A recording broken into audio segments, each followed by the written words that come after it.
Hello guys, welcome to RK Academy. तो दोस्तों, जैसा कि आप लोग जानते हैं, आरआरबी एनटीपीसी हम लोग कवर कर रहे हैं और यहाँ पर आज हमारा लेक्चर 5th रहेगा। इसके अलावा मैं आप लोगों को इम्पोर्टेंट फैक्ट्स जो है वो भी यहाँ पर करवाती जा रही हूँ आपके प्रीवियस ईयर क्वेश्चंस के अलावा, ताकि अगर कोई करंट अफेयर्स इस साल आते हैं इन सिमिलर टॉपिक से तो वो आप क्लियर कर पाओ, और कोई भी फैक्ट्स इन टॉपिक से आते हैं तो वो भी आपके क्लियर हो जाए। तो चलिए स्टार्ट करते हैं हमारे पहले क्वेश्चन के साथ में।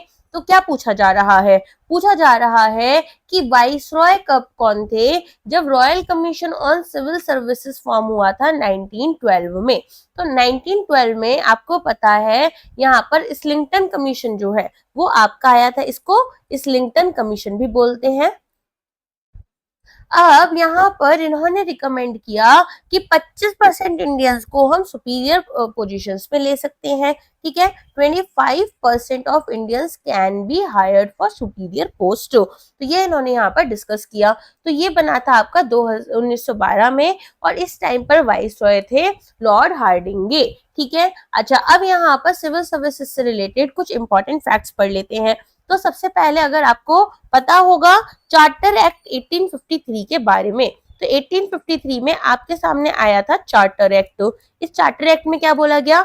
यहाँ पर इन्होंने कॉम्पिटिटिव एग्जाम्स जो है वो आपके इंट्रोड्यूस किए। कॉम्पिटिटिव एग्जाम्स किसके लिए? सिविल सर्विसेज के लिए। ठीक है, तो यहाँ पर मेरिट के ऊपर इन्होंने बात की कि मेरिट जो है उस पर हम ध्यान देंगे। फिर 1861 की अगर हम बात करें तो यहाँ पर इंडियन सिविल सर्विस एक्ट आया, जहां पर इन्होंने बोला कि लिमिटेड इंडियंस को ही हम यहाँ पर आईसीएस के थ्रू क्या कर रहे हैं, पोजीशंस देंगे, और वो भी नॉमिनेशन होगा। ठीक है, पहले क्या था? मेरिट था कि भाई कितने स्कोर आ रहा है, अब यहाँ पर नॉमिनेट किया जाएगा। फिर 1886 में क्या हुआ? 1886 में यहाँ पर हमारा आया पहला कमीशन सिविल सर्विस से रिलेटेड, जिसको बोलते हैं अटिचसन कमीशन। अटैची बोलते हैं ना सूट पे केसेस को या बैग्स को, तो ऐसे ही यहाँ पर अटिचसन कमीशन था, अटैची से याद कर लो। तो इन्होंने क्या बोला? इन्होंने बोला कि अब यहाँ पर सिविल सर्विसेज को भी हम टाइप्स देंगे। कैसे? यहाँ पर इंपीरियल, प्रोविंशियल, प्रोविंशियल मतलब स्टेट्स होता है, इंपीरियल मतलब जो यहाँ पर कॉलोनी बन गई थी ना इंडिया, तो ये लोग इंपीरियल वर्ड यूज करते थे, और सबऑर्डिनेट सर्विसेज। ठीक है, तो इस तरीके से इन्होंने इसको डिवाइड कर दिया। फिर आपके पास यहाँ पर आया था इस्लिंगटन कमीशन, जिसके ऊपर हमारा क्वेश्चन भी था। तो ये आपका कब आया था? 1912 में आया था। तो 1912 में इस कमीशन के अंदर क्या बोला गया कि 25% इंडियंस को सुपीरियर पोस्ट पर रख लिया जाएगा। फिर 1919 में आपके पास कौन से रिफॉर्म्स आए थे? मॉन्टेग कैम्सफोर्ड रिफॉर्म्स आए थे। तो यहाँ पर उसी के अंडर आपको क्या बोला गया था? हमें बोला गया कि भाई अब डायर की आ रही है और रिजर्व रखेंगे सिविल सर्विसेज को अंडर ब्रिटिश कंट्रोल। ठीक है, फिर यहाँ पर 1935 आया, जिसमें इन्होंने गवर्नमेंट ऑफ इंडिया एक्ट पास किया। गवर्नमेंट ऑफ इंडिया एक्ट हमारे कॉन्स्टिट्यूशन का बेस बनकर काम करता है, और यहाँ फेडरल पब्लिक सर्विस कमीशन लेकर आए। अब हर स्टेट में अपने खुद की सर्विस होती है ना, जैसे यहाँ पर यूपी पीसीएस होता है, बिहार पीसीएस होता है, हरियाणा सिविल सर्विसेज होती है, राइट, आरपीएससी होता है। तो यहाँ पर यही इसको 1935 में लेकर आए थे।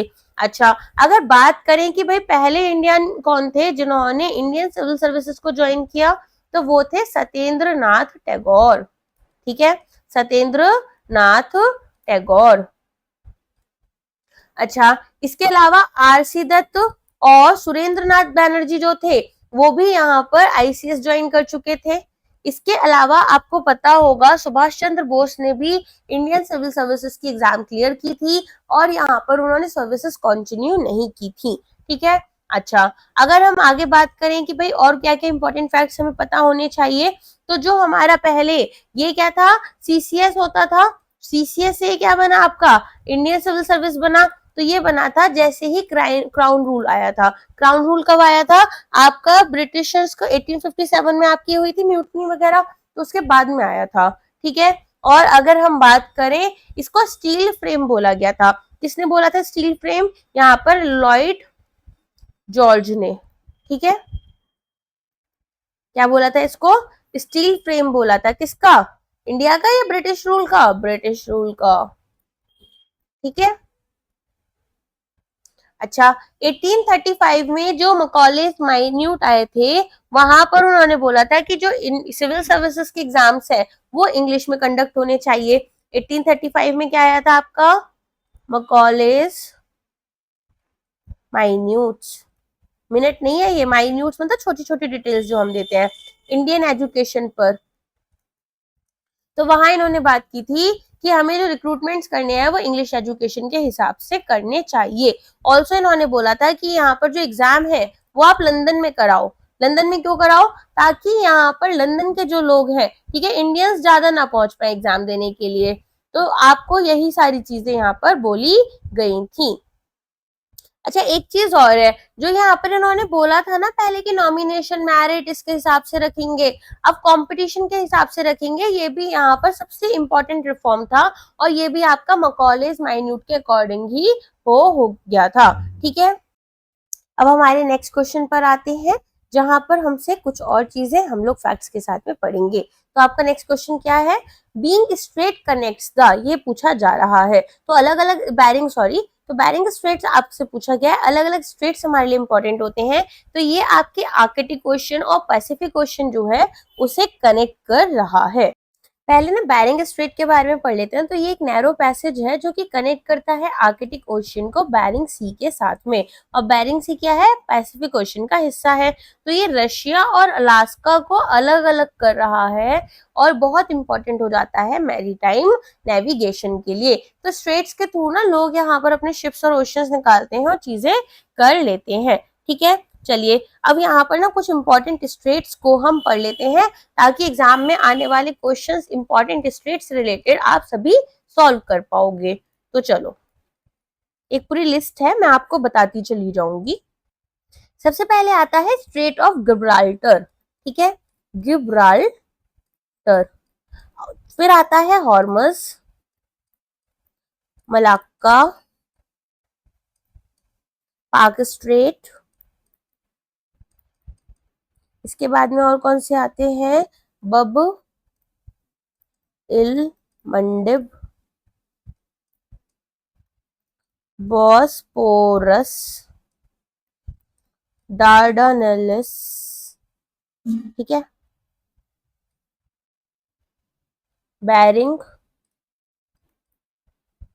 सुंडा, पनामा, स्विस कैनाल बहुत इंपॉर्टेंट है। इसके बाद में कुक स्ट्रेट। ये ना आप अपने इस पर पेपर पर भी बना लेना एक बार लिस्ट, ठीक है। मेरा इसमें राइटिंग बहुत ही गंदा आता है इस पैड पर, चलो कोई नहीं, आप लोग खुद से बना लेना, मैं बोलते हुए जाऊंगी। तो मोजाम्बिक और ताइवान।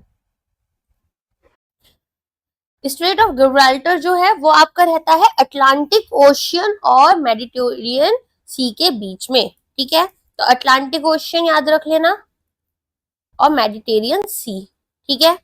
फिर आती है आपकी हॉर्मस, तो ये रहता है पर्शियन गल्फ और गल्फ ऑफ ओमान के बीच में। फिर आता है आपका मलाक्का, ये है अंडमान सी और आपका साउथ चाइना सी के बीच में। फिर आता है आपका पाल्क स्ट्रेट, ये है बे ऑफ बंगाल और गल्फ ऑफ मन्नार के बीच में, ठीक है। फिर आता है आपका यहाँ पर बाब इल मंडिब, ये है Red Sea and Gulf of Aden के बीच। फिर आता है बॉस्पोरस स्ट्रेट, ये है Black Sea and Sea of Marmara के बीच में। फिर आता है डार्डेनलिस स्ट्रेट, ये है आपका एजन सी एंड सी ऑफ मरमरा के बीच में। बेरिंग स्ट्रेट अगर बात करें, बेरिंग सी और चुकुची सी के बीच में है। सुंदर स्ट्रेट है आपका जावा सी और इंडियन ओशियन के बीच में। पनामा कैनल है आपका अटलांटिक और पैसिफिक ओशियन के बीच में। स्विस कैनाल है मेडिटेरियन और रेड सी के बीच में।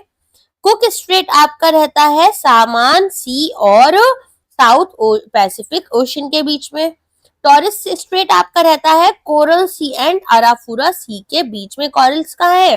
कोरल रीफ भी आपको पता होना चाहिए, कोरल रीफ यहाँ पर ऑस्ट्रेलिया में मिल जाती है, ठीक है।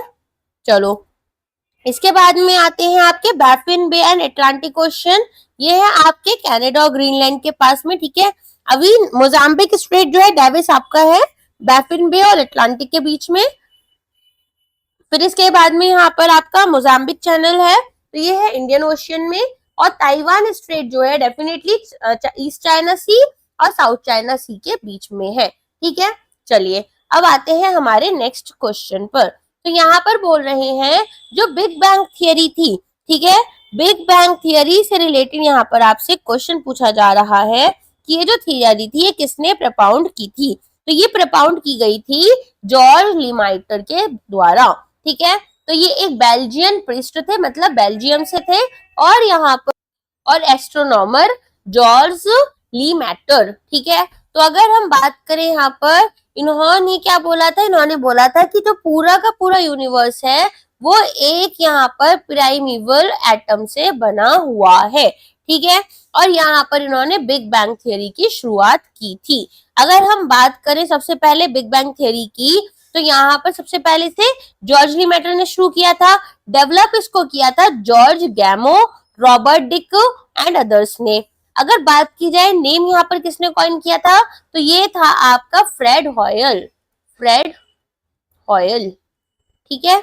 इसके अलावा यहाँ पर और क्या आपको समझ जाना चाहिए कि इन्होंने बात की थी यहाँ पर इस थ्योरी के अंदर कि हमारे जो यूनिवर्स है वो एक्सपेंड हो रहा है समय के साथ में, तो red shift of galaxies, cosmic microwave background radiation की बात की गई जो कि डिस्कवर किया गया था पेंजियाज और विल्सन ने। इसके अलावा यहाँ पर हमारे पास में एबंडेंस ऑफ लाइट एलिमेंट्स की बात की गई, हाइड्रोजन, हीलियम, लिथियम, ठीक है। तो ये सारी चीजें इसमें बोली गई थी। अब इनमें पूछ रहे हैं कि इनमें से कौन सा प्लास्टिक में यूज हो रहा होता है, तो इथाइलिन जो है, इथाइलिन, ठीक है, इथाइलिन आपका किसमें यूज होता है, आपका ये यूज होता है एज अ हाइड्रोकार्बन, ये आपका प्लास्टिक में यूज हो रहा होता है और केमिकल इंडस्ट्री में भी। तो फॉर्मूला क्या है थाइलिन का, सबसे पहले तो C2H4, ओके। अगर हम बात करें इसका यूपीएसी नेम की, तो वो है इथीन। एंड यहाँ पर स्ट्रक्चर कैसा रहता है, H2C डबल बॉन्ड CH2, ठीक है। मॉलिक्यूलर वेट कितना है, 28.05 ग्राम पर मोल। और फिजिकल स्टेट क्या है, ये एक कलरलेस गैस होती है, ठीक है। यहाँ पर फ्रूट राइपनिंग में अगर आपको फलों को पकाना है तो आप यहाँ पर इथाइलिन यूज कर सकते हैं, जैसे कि बनानास हो गए, टमाटोज हो गए। और फ्लावरिंग जो होती है हमारे प्लांट्स में, अगर हमें फ्लावरिंग करनी है तो उसमें भी आपको हेल्प होती है। इसके अलावा यहाँ पर लीफ एब्सिशन और सेमिंसिस जो है उसको ये प्रमोट कर रहा होता है, ठीक है। एंड इसके अलावा क्या करता है, सीड डॉर्मेंसी जो है उसे तोड़ने में भी हेल्प करता है, ठीक है। तो यहाँ पर इस तरीके के जो हमारे पार्ट्स होते हैं, जो हमारे यहाँ पर फंक्शंस होते हैं, उसके लिए ये बेनिफिशियल रहता है। लीव एब्सिशन क्या होता है कि भाई पत्तियां जो टूट जाती हैं आपकी। नेक्स्ट क्वेश्चन आपका आदित्य L1 से रिलेटेड है। तो यहाँ पर पूछ रहे हैं कि इंडिया का जो साइंटिफिक मिशन है वो कौन सा था जिसमें कि हमने ऑब्जर्व किया था, स्टडी किया था सोलार कोरोना को। ये 2023 में आपका लॉन्च हुआ था, राइट। तो सितंबर 2 2023 में ये आपका लॉन्च हुआ था। और यहाँ पर अगर हम बात करें कौन सा PSLV यूज हुआ है, PSLV लॉन्च व्हीकल मतलब आपका C57।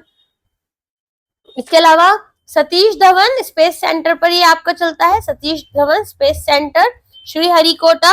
और यहाँ पर सन का जो क्रोमोस्फियर है और कोरोना है उसको इन्होंने रीड किया था। इसके अलावा और क्या क्या यहाँ पर इंपॉर्टेंट डिटेल्स हैं, तो ये हेलो ऑर्बिट जो है L1 के अराउंड, हेलो ऑर्बिट, ठीक है, उसमें एंटर किया था जनवरी 6 2024 में। लॉन्च हुआ है 2023 सितंबर में, और हेलो ऑर्बिट में एंटर किया है जनवरी 6 2024, ठीक है। इसके अलावा यहाँ पर 14 मई को हमने क्या देखा था कि एक्स क्लास सोलर फ्लेयर जो है और एक रिकॉर्ड ब्रेकिंग प्लाज्मा इजेक्शन जो है वो हुआ था, और ये इसने कैप्चर कर लिया था। ये पहला ऐसा इंडियन मिशन है जो कि सोलर ऑब्जर्वेशन की तरफ है, और यहाँ पर हमारी जो सोलर डायनेमिक्स है उसको अंडरस्टैंड करने में हेल्प करता है। चलिए नेक्स्ट क्वेश्चन यहाँ पर आ रहा है, आपसे पूछ रहे हैं इनमें से कौन सा नेशनल पार्क जो है वो कहाँ पर लोकेटेड है, वो आपका JNK में लोकेटेड है। तो डचिंगम आपका जो है वो है आपका JNK में, ठीक है। तो जम्मू एंड कश्मीर में आपके लिए यहाँ पर नेशनल पार्क पूछा गया है, और ये कहाँ पर है, श्रीनगर के पास में है। क्यों है, यहाँ पर हंगुल्स जो होते हैं, कश्मीरी स्टैग, बेसिकली हिरन जैसे ही दिखते हैं, उनको प्रोटेक्ट करने के लिए बनाया गया है, ठीक है। चलिए, यहाँ पर ये श्रीनगर से 22 किलोमीटर की दूरी पर है। अगर हम बात करें नेशनल पार्क कब डिक्लेयर किया गया था, इसको 1981 में डिक्लेयर किया गया था। और यहाँ पर क्या क्या मिल जाता है आपको, स्टेट एनिमल है आपको। अच्छा हाँ, ये भी याद रखना चाहिए कि हंगुल जो है वो यहाँ पर स्टेट एनिमल है, किसका, जम्मू एंड कश्मीर का। और यहाँ पर क्या याद रखना है, अदर फोनाज आपको क्या क्या मिलते हैं, तो हिमालयन ब्लैक बेयर आपको मिलता है, लेपर्ड्स मिल जाते हैं, musk deer, Himalayan वीजल, jungle cat, लंगूर, लेपर्ड कैट और मोनल फीजेंट, ठीक है। चलिए, इसके अलावा यहाँ पर डचिंगम की बात करें अगर हम, तो डचिंगम का मतलब क्या होता है, 10 विलेजेस, ठीक है।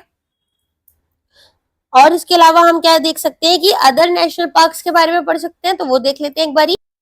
सबसे पहले आता है आपका हेमिस नेशनल पार्क, जो कि लेह लद्दाख में है, ठीक है। इसमें आपको स्नो लेपर्ड्स मिल जाते हैं। फिर आपका तीसरा आता है किश्तवाड़ नेशनल पार्क, ये है आपका किश्तवाड़ डिस्ट्रिक्ट में। फिर सलीम अली नेशनल पार्क है आपका श्रीनगर JNK में ही।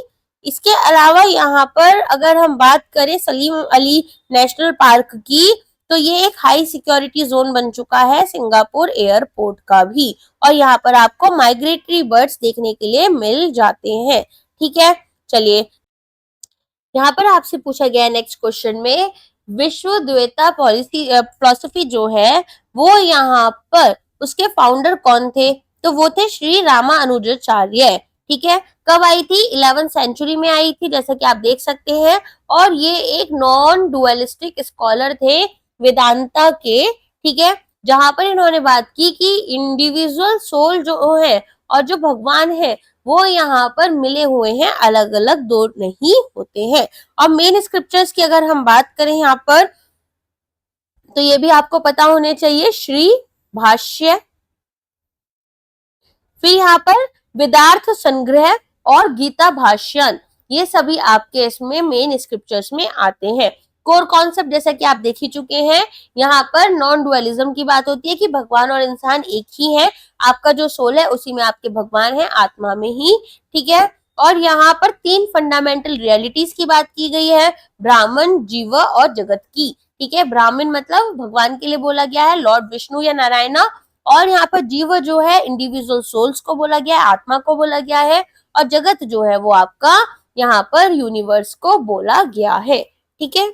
चलिए, नेक्स्ट क्वेश्चन यहाँ पर आता है बारडोली के बारे में। तो बारडोली के बारे में आपको पता ही है कि बारडोली में आपको क्या देखने के लिए मिला था, बारडोली सत्याग्रह देखने के लिए मिला था। तो की पर्सनालिटी पूछ रहे हैं कि यहाँ पर कौन है, तो आपके लिए सरदार वल्लभ भाई पटेल जो है वो यहाँ पर की पर्सनालिटी है। एंड इनके अलावा भी ये तो लीडर थे, ये याद रखना, ये तो लीडर थे। और कौन कौन था यहाँ पर, नरहरि पारिक थे, रविशंकर व्यास, जुगातराम दावे, और यहाँ पर विमेन ने भी बहुत इंपॉर्टेंट रोल प्ले किया था। तो बारडोली जो है वो यहाँ पर क्या है, बेसिकली सूरत के अंदर एक सूरत जो है ये एक मेन डिस्ट्रिक्ट है, और यहाँ पर सूरत के अंदर ये एक छोटा सा शहर या फिर कस्बा आप बोल सकते हैं। और ये कहाँ पर है, फरवरी 1928 में आपका ये स्टार्ट हुआ था, गुजरात में है। इसके अलावा यहाँ पर ब्रिटिश गवर्नमेंट ने क्या किया था, लैंड रेवेन्यू को 22% बढ़ा दिया था, ठीक है। तो यहाँ पर बहुत दिक्कत हो रही थी लोगों को, क्योंकि खेती भी अच्छी नहीं हुई थी। तो इसीलिए यहाँ पर non violent civil disobedience movement चला गया था, जहां पर इन्होंने बोला था कि हम टैक्सेस पे नहीं करेंगे, ठीक है। इसके अलावा आउटकम्स क्या थे, तो बहुत ज्यादा नेशनल अटेंशन मिली थी। बॉम्बे गवर्नमेंट ने एक इंक्वायरी फॉर्म की, और रिवेन्यू हाइक जो हुआ था वो विड्रॉ कर लिया जाता था। और यहीं पर सरदार वल्लभ भाई पटेल को सरदार की उपाधि मिली थी, ठीक है। ये याद रखना, ये जो टाइटल है सरदार का, ये इनको यहीं पर मिला था, ठीक है। चलिए, नेक्स्ट क्वेश्चन यहाँ पर, अच्छा वल्लभ भाई पटेल के बारे में थोड़े से फैक्ट्स पढ़ लेते हैं, है ना, ये भी इंपॉर्टेंट हो जाते हैं क्योंकि स्टैचू ऑफ यूनिटी से भी रिलेटेड कुछ कुछ आ सकता है। तो इनका फुल नेम क्या था, वल्लभ भाई जवाहर पटेल, ठीक है। टाइटल इनको मिला था सरदार पटेल का leader, iron man of India भी बोले जाते हैं, लौह पुरुष ऑफ भारत, है ना। फिर यहाँ पर 31 अक्टूबर को इनका बर्थ हुआ था, इसीलिए स्टैचू ऑफ यूनिटी जो है उसको भी अनवील हमने तभी किया था, नदियाड़ में हुआ था इनका, ठीक है, गुजरात में ही। और ये प्रोफेशन से एक बैरिस्टर थे, फ्रीडम फाइटर थे, कांग्रेस के काफी सीनियर लीडर्स थे और स्टेट्समैन में भी आते थे। और इनके बेसिकली मेजर कंट्रीब्यूशन कौन कौन से थे, तो बारडोली सत्याग्रह जो कि 1928 में हुआ था, फिर खेड़ा सत्याग्रह हुआ था जहां पर फार्मर्स ने टैक्सेस देने के लिए मना कर दिया था। तीसरा यहाँ पर आपका इंडियन नेशनल कांग्रेस जो है उसमें इनका बहुत स्ट्रॉन्ग रोल रहा था और ये बहुत स्ट्रॉन्ग सपोर्टर थे गांधी जी के, ठीक है। तो इन्होंने सिविल डिसोबीडियंस और क्विट इंडिया मूवमेंट दोनों में ही पार्टिसिपेट किया था। पोस्ट इंडिपेंडेंस अगर हम बात करें तो ये भारत के फर्स्ट डिप्टी प्राइम मिनिस्टर थे और होम मिनिस्टर थे, ठीक है। इन्होंने ही यहाँ पर 562 प्रिंसली स्टेट्स जो थे उनको एक करवाया था। इसके अलावा इन्हें बिस्मार्क ऑफ इंडिया बोला जाता है। बिस्मार्क कहाँ की पर्सनालिटी थे, जर्मनी की, ठीक है। और इनको भी बिस्मार्क ऑफ इंडिया बोला जाता था, ठीक है। इसके अलावा इन्होंने क्या किया था, इस्टेब्लिश करवाया था इंडियन एडमिनिस्ट्रेटिव सर्विसेज को, और ये पैट्रन सेंट माने जाते हैं सिविल सर्विसेज के, ठीक है। अगर हम बात करें स्टैचू ऑफ यूनिटी की तो वर्ल्ड का टॉलेस्ट स्टैचू है, यहाँ पर 182 मीटर्स का है। इनॉग्रेट हुआ था 31 अक्टूबर को। कहां पर लोकेटेड है, केवड़िया गुजरात में, नर्मदा रिवर के पास में। और 31 अक्टूबर को अब हम नेशनल यूनिटी डे भी मनाते हैं क्योंकि इन्होंने 562 प्रिंसली स्टेट्स को यहाँ पर एक साथ इकट्ठा कर भारत का हिस्सा बनाया था।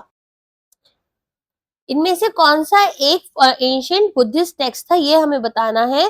तो यहाँ पर अलग अलग नाम दिए गए होंगे। तो अवधि धर्मा कोशा जो है वो आपका बुद्धिस्ट टेक्स्ट है। अगर हम बात करें इसके बारे में तो यहाँ पर ये बुद्धिस्ट फिलोसफी की बात करते हैं एंड साथ में ये एट्रीब्यूट किए गए हैं वासु बंधु को, ठीक है। और ये बुद्धिस्ट साइकोलॉजी और मेटाफिजिक्स के बारे में बात करते हैं। कुछ हमारे पास में बुद्धिस्ट टेक्स्ट है जैसे कि टिपिटाका, तो पाली के उसमें लिखे गए होते हैं ये 3 बास्केट ट्रिपिटाका। इसके अलावा यहाँ पर आपके पास में इसमें 3 पार्ट्स होते हैं, जैसे मैंने आपको बताया था ना सुट्टा पिटाका के बारे में, अभिधम्मा पिटाका है हमारे पास, विनय पिटाका है। तो यहाँ पर ये सभी टिपिटाका के पार्ट होते हैं, ठीक है। विनय पिटाका किसके बारे में बात करता है, विनय पिटाका यहाँ पर बात करता है आपका जो मॉन्क्स है और जो नन्स थे उनसे रिलेटेड रूल्स के लिए। सुट्टा पिटाका बात करता है कि बुद्धा का यहाँ पर डिस्क्लोजर कैसे करना है, और अभिधम्मा जो है वो बात करता है फिलोसफी और डॉक्ट्रिन एनालिसिस की। फिर आते हैं महायाना सूत्रास, तो ये संस्कृत में लिखे गए थे, ठीक है। अगर आपके पास में कोई भी पिटाका से रिलेटेड कुछ भी आता है तो याद रखना पाली में लिखे गए थे। महायाना सूत्रास जो थे वो संस्कृत में लिखे गए थे, महायाना स्कूल की तरफ से थे। तो यहाँ पर लोटस सूत्रा, हार्ट सूत्रा, डायमंड सूत्रा थे। तिब्बतन बुद्धिस्ट टेक्स्ट जो थे वो तिब्बतन में लिखे गए थे, जैसे कि कंग्यूर हो गया यहाँ पर, तो यहाँ पर बुद्धा के वर्ड्स को ट्रांसलेट किया गया था और तंग्यूर हो गया। कंग, कंगन वाला कंग्यूर, और तन्युंग, ठीक है। इसके अलावा जटाका टेल्स के बारे में आपको मैंने बताया ही था कि बुद्धा की प्रीवियस लाइफ्स के बारे में थी। और धम्मापदा जो है यहाँ पर बुद्धा की टीचिंग्स जो थी उनको एक तरीके से पोयम की तरह इनको दिखा रखा है, ठीक है। अच्छा, इसके अलावा आप अगर बात करें बुद्धिस्ट ट्रेडिशंस जो है वो थेरवादा के ऊपर होते हैं, महायाना के बारे में होते हैं और वज्रयान की तरफ से डिपेंडेंट होते हैं, ठीक है। नेक्स्ट क्वेश्चन हमारा है कि कंप्यूटर के कंटेक्स्ट में ट्रैकर बॉल जो है वो एक कौन सी डिवाइस है। तो यहाँ पर आपके पास डेफिनेटली इनपुट आउटपुट प्रोसेसिंग इस तरह से कुछ ऑप्शंस आए होंगे, तो यहाँ पर ये आपके लिए एक इनपुट डिवाइस है, ठीक है। तो ट्रैकर बॉल क्या है कि आपके लिए यहाँ पर आप क्या देखते हैं, आप यहाँ पर देखोगे कि यहाँ पर हम लोग एक बॉल जो है एक सॉकेट में होल्ड कर रखते हैं, और जैसे ही यहाँ पर हमारा जो मूवमेंट हो रहा है, देखो जैसे ये पॉइंटर है ना, अभी तो मुझे भी नहीं समझ आ रहा है कैसे मूव कर रहा है, तो यहाँ पर जो पॉइंटर है वो आपका मूव करने लग जाता है जैसे जैसे यहाँ पर आप अपनी बॉल को मूव करा रहे होते हो, ठीक है। तो स्क्रीन पर आपको इस तरीके से मूवमेंट दिखाई दे रही होती है, ठीक है। चलिए कुछ और इनपुट डिवाइसेस, तो कीबोर्ड हो गया, माउस हो गया, स्कैनर हो गया, माइक्रोफोन हो गया, ठीक है, वेबकैम हो गया, जॉयस्टिक या फिर गेम पैड आपका हो जाता है, टच स्क्रीन, बारकोड रीडर और बायोमेट्रिक डिवाइसेस, ये सब आपकी क्या है, इनपुट डिवाइस में आएंगी। आउटपुट डिवाइसेस क्या रहेंगी, मॉनिटर, प्रिंटर, स्पीकर, स्पीकर से आवाज बाहर आ रहा है, हेडफोन्स, प्रोजेक्टर, प्लॉटर, ठीक है। अच्छा, कंबाइंड इनपुट आउटपुट डिवाइस अगर हम बात करें तो जैसे टच स्क्रीन फोन है, तो वहां पर क्या होगा, आपके पास में इनपुट भी देते हो आप अपनी फिंगर से और आउटपुट भी आ रहा है। मॉडेम हो सकता है कि आपके लिए यहाँ पर सिग्नल्स जो है उनको वो रिसीव कर कर इनपुट की तरह देता है और सिग्नल्स को बाहर भी भेजता है। नेटवर्क कार्ड हो सकते हैं एंड फैक्स मशीन हो सकती है, ठीक है। तो हमारे पास में इस तरीके से इनपुट केवल आउटपुट डिवाइसेस रहती हैं। अब यहाँ पर बात हो रही है ऑपरेशन ग्रीन की। तो ऑपरेशन ग्रीन जो है वो यहाँ पर पूछा जा रहा है किससे रिलेटेड है, तो ये है आपका supply stabilisation of top crops. सबसे पहले तो टॉप क्रॉप्स कौन सी होती हैं, टमाटो, अनियन और पोटैटो, ठीक है। तो यहाँ पर हमें प्राइस स्टेबल करने की कोशिश करते हैं हम, सप्लाई चेन डेवलप करने की, और पोस्ट हार्वेस्ट जो लॉसेस हो जाते हैं, ठीक है, उनको कम करने की कोशिश करते हैं। उसके अलावा यहाँ पर हमारी कोशिश क्या रहती है, उसके अलावा यहाँ पर हमारी कोशिश होती है कि हम हमारे फार्मर्स की इनकम को बढ़ा पाए, ठीक है। तो यहाँ पर हमारे पास में कुछ की कंपोनेंट्स होते हैं, जैसे short term incentive, I don't know what is happening here, या शॉर्ट टर्म इंसेंटिव इंटरवेंशंस हमें देखने के लिए मिलती हैं, इंटरवेंशंस देखने के लिए मिलती हैं। तो शॉर्ट टर्म में तो प्राइस स्टेबलाइजेशन हो जाता है आपका, और लॉन्ग टर्म में आप क्या देखते हो, लॉन्ग टर्म में आपको देखने के लिए मिलेगा कि आपके पास में यहाँ पर basically infrastructure development, cold chains, processing units, ये सब आप कर रहे होते हो। अच्छा, अब इस प्रोग्राम का एक्सपेंशन कब किया गया था, ये किया गया था 2020 में, ठीक है। तो 2020 में इस तरह की जो न्यूज रही थी हमारी, उससे रिलेटेड ही ये आपको क्वेश्चन देखने के लिए मिलता है, ठीक है। 2020 में जो भी आपको करेंट अफेयर्स में किसकी न्यूज देखने के लिए मिली, मिनिस्ट्री ऑफ एग्रीकल्चर से। अब अगर मैं बात करूं 2025 में आपको क्या पढ़ना है, एक तो आप ना यूनियन बजट पढ़ लेना, ठीक है। यूनियन बजट में आपको जो भी करेंट अफेयर्स में चीजें प्रोवाइड की गई हैं उनसे रिलेटेड स्कीम्स वगैरह आपकी जो होती हैं, जहां पर बजट से अलॉट किए गए हैं, वो याद कर लेना, मेजर आपके लिए इंपॉर्टेंट हो जाती हैं। इसके अलावा यहाँ पर आपको और क्या क्या पढ़ लेना चाहिए, यहाँ पर आपको वो स्कीम्स के बारे में पढ़ लेना चाहिए जो कि आपके पिछले 3 महीने में एटलीस्ट करेंट अफेयर्स में देखी गई थी। वैसे तो 6 महीने का भी आपको यहाँ पर करेंट अफेयर्स का कंपोनेंट देखने के लिए मिल जाता है, ठीक है। चलिए, अच्छा, इसके अलावा एक चीज और याद रखना, अगर हम बात करें हमारे एग्रीकल्चरल सेक्टर की, तो अभी ना डेयरी सेक्टर पर, लाइव स्टॉक पर भी गवर्नमेंट का बहुत बड़ा फोकस है, ठीक है। तो जैसे कि रिवाइज प्रोग्राम जो था हमारा डेयरी डेवलपमेंट का, NPDD, national programme for dairy development, यहाँ पर गवर्नमेंट ने एक एडिशनल बजट दे दिया 1000 करोड़ का, ठीक है। ऑल्सो यहाँ पर अगर हम बात करें राष्ट्रीय गोकुल मिशन की, तो वहां पर भी गवर्नमेंट ने एक एडिशनल आउटले दे दिया 1000 करोड़ का। इसके अलावा अगर हम बात करें कि प्रधानमंत्री फसल बीमा योजना जो है हमारी, और restructured weather based crop insurance scheme, उनको भी यहाँ पर गवर्नमेंट ने बोला है कि 2025-26 तक कंटिन्यू रहेंगी। तो इस तरह की न्यूज आपको देखने के लिए मिल जाती हैं। और आपको क्या बोला गया है, और आपको यहाँ पर बोला गया है कि यूनियन कैबिनेट ने यहाँ पर national mission on natural farming इसको भी अप्रूव कर दिया है, और टोटल आउटले रखा है 2481 रुपीस करोड़ का, ठीक है।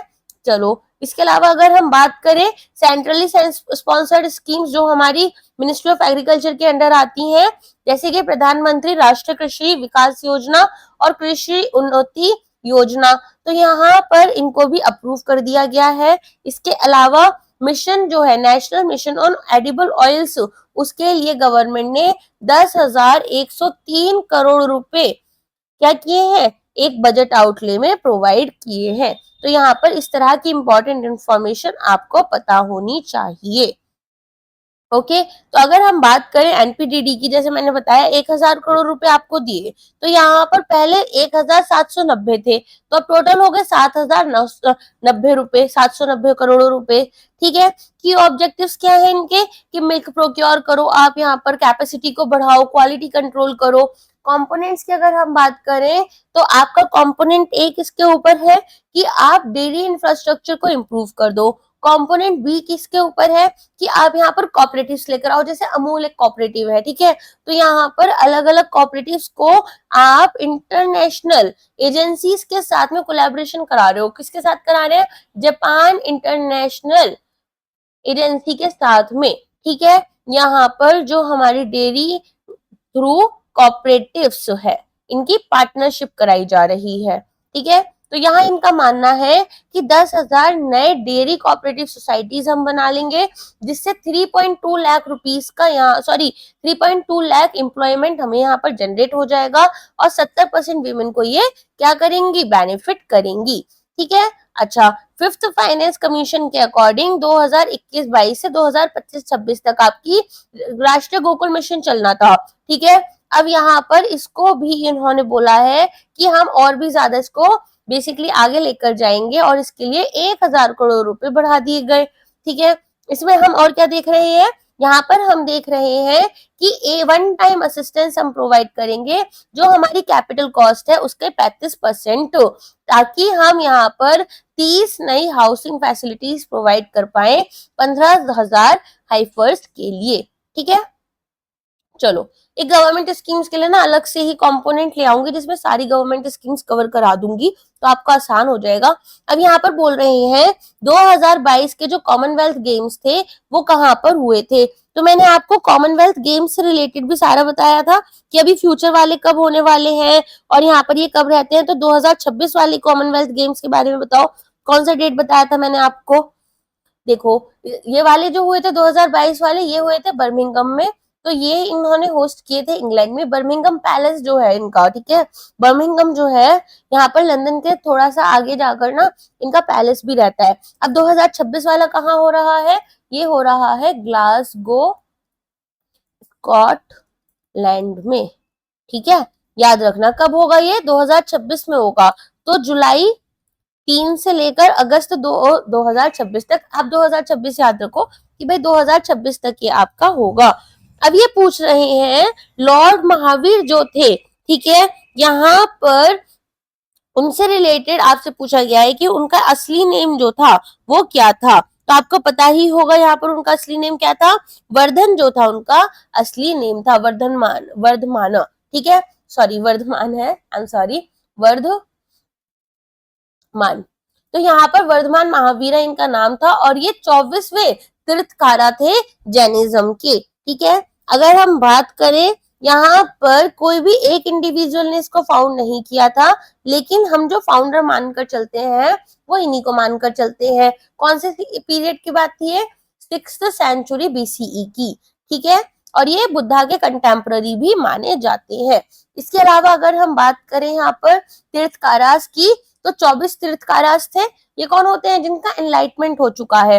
पहले तीर्थकारा कौन थे ये भी आपके लिए इंपॉर्टेंट है, तो ऋषभ से याद कर लेना, ऋषभ अनंत, ठीक है।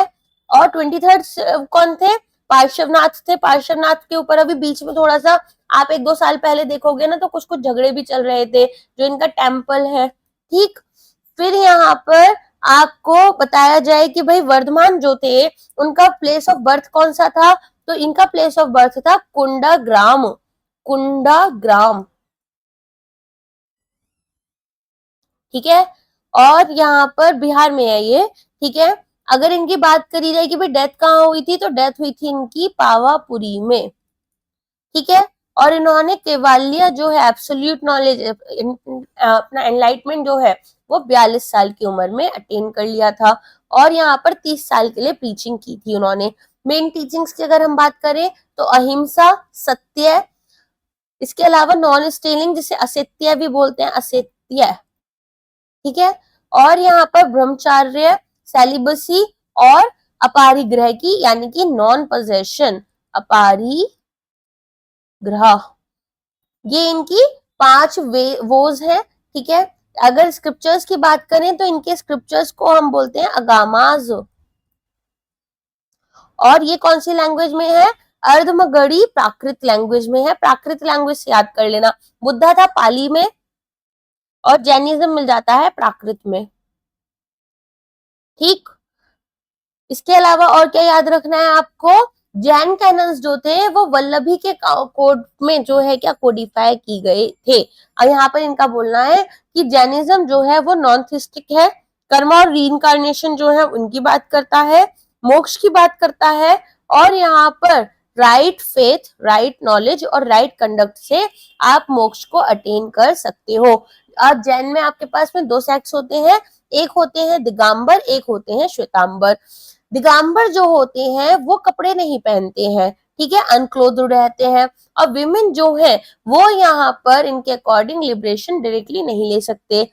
श्वेतांबर में मॉन्क्स जो है व्हाइट क्लोथ्स पहनते हैं और विमेन जो है उनको मोक्ष मिल सकता है, ठीक है। अच्छा, कुछ इंपॉर्टेंट अगर हम जैन साइट्स की बात करें तो वो कौन कौन सी हैं, पावापुरी बिहार में जहां पर उनको निर्वाणा मिला था। इसके अलावा श्रवण बलोगा बेलागोला, श्रवण बेलागोला,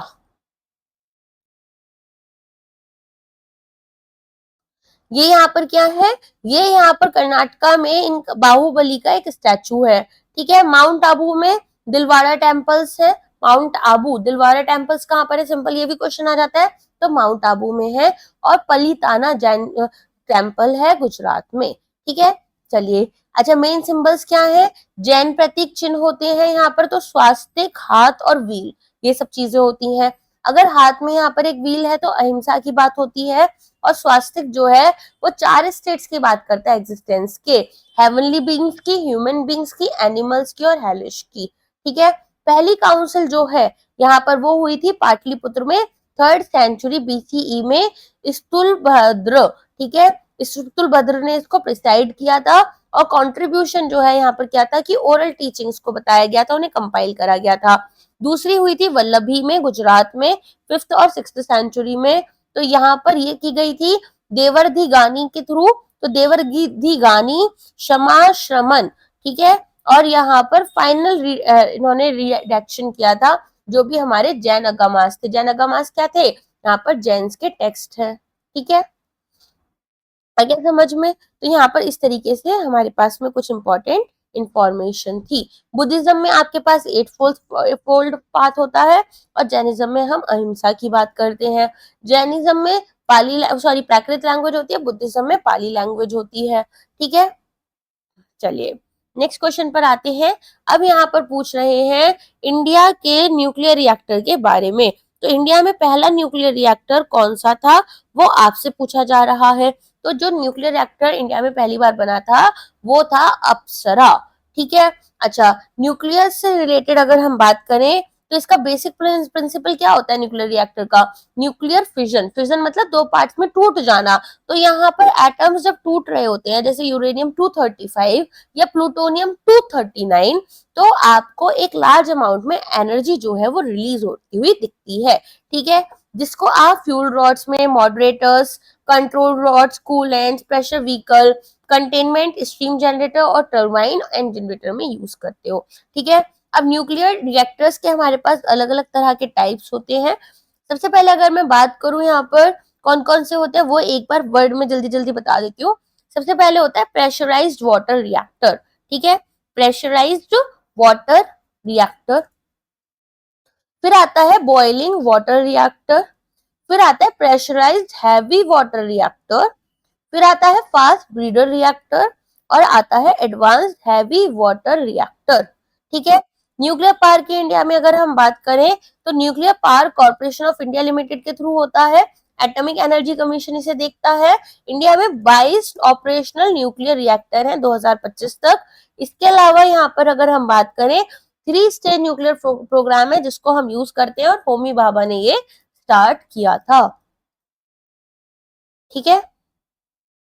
और यहाँ पर अगर हम बात करें एडवांटेजेस की कि भाई एडवांटेजेस क्या है, तो बहुत ज्यादा ही आपको लो ग्रीन हाउस एमिशन होता है, हाई एनर्जी आउटपुट मिल जाता है, और डिपेंडेंसी फॉसिल फ्यूल्स पर कम हो जाती है। अब नेक्स्ट क्वेश्चन आपके पास में किसके बारे में पूछा जा रहा है, ये पूछा, अच्छा सॉरी, ये तो हमारा भी पुराने कुछ क्वेश्चन रह गए ना, सॉरी। तो यहाँ पर नेक्स्ट क्वेश्चन आपका है गगन से रिलेटेड कि कौन सी ऐसी सैटेलाइट बेस्ड ऑगमेंटेशन सिस्टम है इंडिया की। तो वो कौन सी है आपकी गगन। गगन का फुल फॉर्म क्या है, GPS aided geo augmented navigation. ठीक है, तो यहाँ पर जीपीएस सिग्नल्स जो होते हैं उनकी एक्यूरेसी को बढ़ाने के लिए एविएशन नेविगेशन और अदर लोकेशन बेस्ड सर्विसेज को हम यूज करते हैं। किसने डेवलप किया था, इसरो ने किया था। ठीक है, और साथ में आपका एयरपोर्ट अथॉरिटी ऑफ इंडिया ने किया था। कब आपका ये लॉन्च हुआ था, तो 2015 में लॉन्च हुआ था और 2016 से अपनी फुल कैपेसिटी में काम करने लग गया था। प्रिसाइज पोजिशनिंग सर्विसेज प्रोवाइड कर रहा था और इंडियन कॉन्टिनेंट को कवर करता है, साथ में अफ्रीका से ऑस्ट्रेलिया को भी कवर कर रहा होता है। ठीक है, तो यहाँ पर गगन सिग्नल्स जो होते हैं वो यूएस सैटेलाइट्स के थ्रू मिलते हैं। फिर हम क्या करते हैं, ग्राउंड बेस्ड रेफरेंस स्टेशंस को यूज करते हैं और जो भी करेक्शंस है उनको हम जियो सैटेलाइट्स के पास भेज देते हैं। तो कौन कौन सी सैटेलाइट्स हम यूज करते हैं, जीसैट 8, 10 और 15। ठीक है, चलिए। अच्छा, ग्लोबल काउंटर पार्ट्स में हमारे पास कुछ और भी कंट्रीज है, जैसे यूएसए, यूरोप, जापान, रशिया और हमारे पास इंडिया तो है ही। ठीक है, तो बस इतना ही आपके लिए है इसमें। अब नेक्स्ट क्वेश्चन आपसे क्या पूछा जा रहा है, इन which year did the disinvestment process in public sector enterprises in India start to। ठीक है, सबसे पहले डिसइन्वेस्टमेंट क्या होता है, जब गवर्नमेंट अपने शेयर्स बेच रही होती है ना किसी भी पब्लिक सेक्टर एंटरप्राइजेस से, जैसे बैंक है कोई, अब उसे प्राइवेट करना है, या फिर कोई भी पब्लिक सेक्टर कंपनी है, फॉर एग्जांपल भेल है, अब भेल को यहाँ पर इन्हें प्राइवेटाइज करना है, तो वो क्या होता है, डिसइन्वेस्टमेंट के अंडर आ जाता है। ठीक है, तो डिसइन्वेस्टमेंट यहाँ पर न्यू इकोनॉमिक पॉलिसी स्टार्ट की गई थी डॉक्टर मनमोहन सिंह के थ्रू, जहां पर इन्होंने डिसइन्वेस्टमेंट पॉलिसी के बारे में बात की थी। और ये आपका इनिशिएट क्यों किया गया था, 1991 किसके लिए जाना जाता है, एलपीजी, तो यहाँ पर लिबरलाइजेशन के लिए किया गया था। ठीक है, अच्छा 1991 में क्या हुआ, यहाँ पर ये प्रोसेस स्टार्ट हुआ था। 1996 में डिसइन्वेस्टमेंट कमीशन जो था उसको स्टैब्लिश किया गया था। फिर यहाँ पर मिनिस्ट्री ऑफ डिसइन्वेस्टमेंट भी स्टार्ट की गई थी 1999 से 2000 तक। 2004 में इसे मिनिस्ट्री ऑफ फाइनेंस के साथ में मर्ज कर दिया गया। 2021 में नेशनल मॉनेटाइजेशन पाइपलाइन और प्राइवेटाइजेशन पॉलिसी स्टार्ट की गई। ठीक है, तो यहाँ पर 2021 में क्या स्टार्ट हुआ था, नेशनल मॉनेटाइजेशन पाइपलाइन। राइट, चलो नेक्स्ट क्वेश्चन पर आते हैं। यहाँ पर बात हो रही है DHCP इन नेटवर्किंग सिस्टम। तो DHCP आपसे पूछा जा रहा है कि इसका फुल फॉर्म क्या है, तो इसका फुल फॉर्म है डायनेमिक होस्ट कॉन्फ़िगरेशन प्रोटोकॉल। तो बेसिकली एक नेटवर्क प्रोटोकॉल है जहां पर आप ऑटोमेटिकली आईपी एड्रेसेस जो होते हैं, जैसे अब आप लैपटॉप यूज कर रहे हो, ठीक है, तो यहाँ पर आपकी हर एक डिवाइस का, लैपटॉप का, मोबाइल का एक आईपी एड्रेस होता है और अदर नेटवर्क कॉन्फ़िगरेशन पैरामीटर्स जो है वो हम यूज कर रहे होते हैं ताकि यहाँ पर डिवाइसेस जो हैं उनको कॉन्फ़िगर कर पाए किसी भी एक नेटवर्क के ऊपर। ठीक है, तो यहाँ पर हम टीसीपी आईपी नेटवर्क को भी यूज कर रहे होते हैं। अब यहाँ पर कुछ टर्म्स होती हैं, जैसे आईपी लीज। आईपी लीज में क्या होता है, यहाँ पर हम आईपी एड्रेस जो है वो टेम्पररीली किसी एक डिवाइस को असाइन कर देते हैं। ठीक है, डीएचसीपी सर्वर होते हैं जो कि यहाँ पर कॉन्फ़िगरेशंस करवा रहे होते हैं। डीएचसीपी क्लाइंट्स जो होते हैं वो डिवाइसेस होती हैं। ठीक है, तो यहाँ पर हम इनको होम नेटवर्क, ऑफिस में और इंटरनेट सर्विस प्रोवाइडर्स, इन सब लोगों के लिए यूज कर लेते हैं। कुछ एक दो एग्जाम्पल, तो मान लो यहाँ पर आपका जो फोन या लैपटॉप है, अगर आप उसे किसी वाईफाई से कनेक्ट कर रहे हो तो आपकी जो डिवाइस है उसको एक आईपी एड्रेस मिल जाता है। ठीक है, तो यहाँ पर ये एक तरीके से आपके लिए एक एग्जाम्पल हो गया। अच्छा, अब यहाँ पर आईपी क्या होता है, आईपी होता है आपका इंटरनेट प्रोटोकॉल। तो इंटरनेट प्रोटोकॉल होता क्या है, एक ऐसा एड्रेस है, जैसे आपका खुद का घर का एड्रेस होता है, एक हाउस नंबर होता है, तो उस टाउन में या जो भी कॉलोनी है वहां पर वो ही एक आपका एड्रेस होगा, यूनिक आइडेंटिफायर होता है, वैसे ही होगा। और इसके दो वर्जन्स हैं, एक है आपका आईपी वर्जन 4, आईपी वर्जन 4, ठीक है, ये 32 बिट एड्रेस है आपका, और आईपी वर्जन 6 है जिसमें आपका 128 बिट एड्रेस रहता है। ठीक है, अब टाइप्स ऑफ नेटवर्क की अगर हम बात करें तो आपको मैंने लास्ट टाइम पर लैन, मैन, वैन, पैन ये सब बताए थे, personal area network, local area network, metropolitan area network और वाईफाई के लिए वो सॉरी वाइड एरिया नेटवर्क। अब यहाँ पर आपके पास में कुछ नेटवर्क डिवाइसेस होती हैं, इनके बारे में सुनना, ये भी एग्जाम में आ जाती है। एक होता है राउटर। राउटर क्या करता है, अलग अलग नेटवर्क जो है उनको कनेक्ट कर रहा होता है और फिर डेटा को उनके बीच में डिवाइड करके भेज रहा होता है। फिर आता है स्विच। स्विच क्या करता है, यहाँ पर सेम लेंथ से, ठीक है, अलग अलग डिवाइसेस को कनेक्ट कर रहा होता है। फिर आता है हब। हब क्या करता है, जो भी डेटा है वो आपका ब्रॉडकास्ट कर रहा होता है। फिर आता है मॉडम। मॉडम क्या करता है, डिजिटल सिग्नल्स को एनालॉग में कन्वर्ट करता है, डिजिटल टू एनालॉग या फिर एनालॉग टू डिजिटल कर रहा होता है। एक्सेस पॉइंट्स होते हैं जहां पर वाईफाई कवरेज एरिया को हम एक्सटेंड कर देते हैं, ठीक है।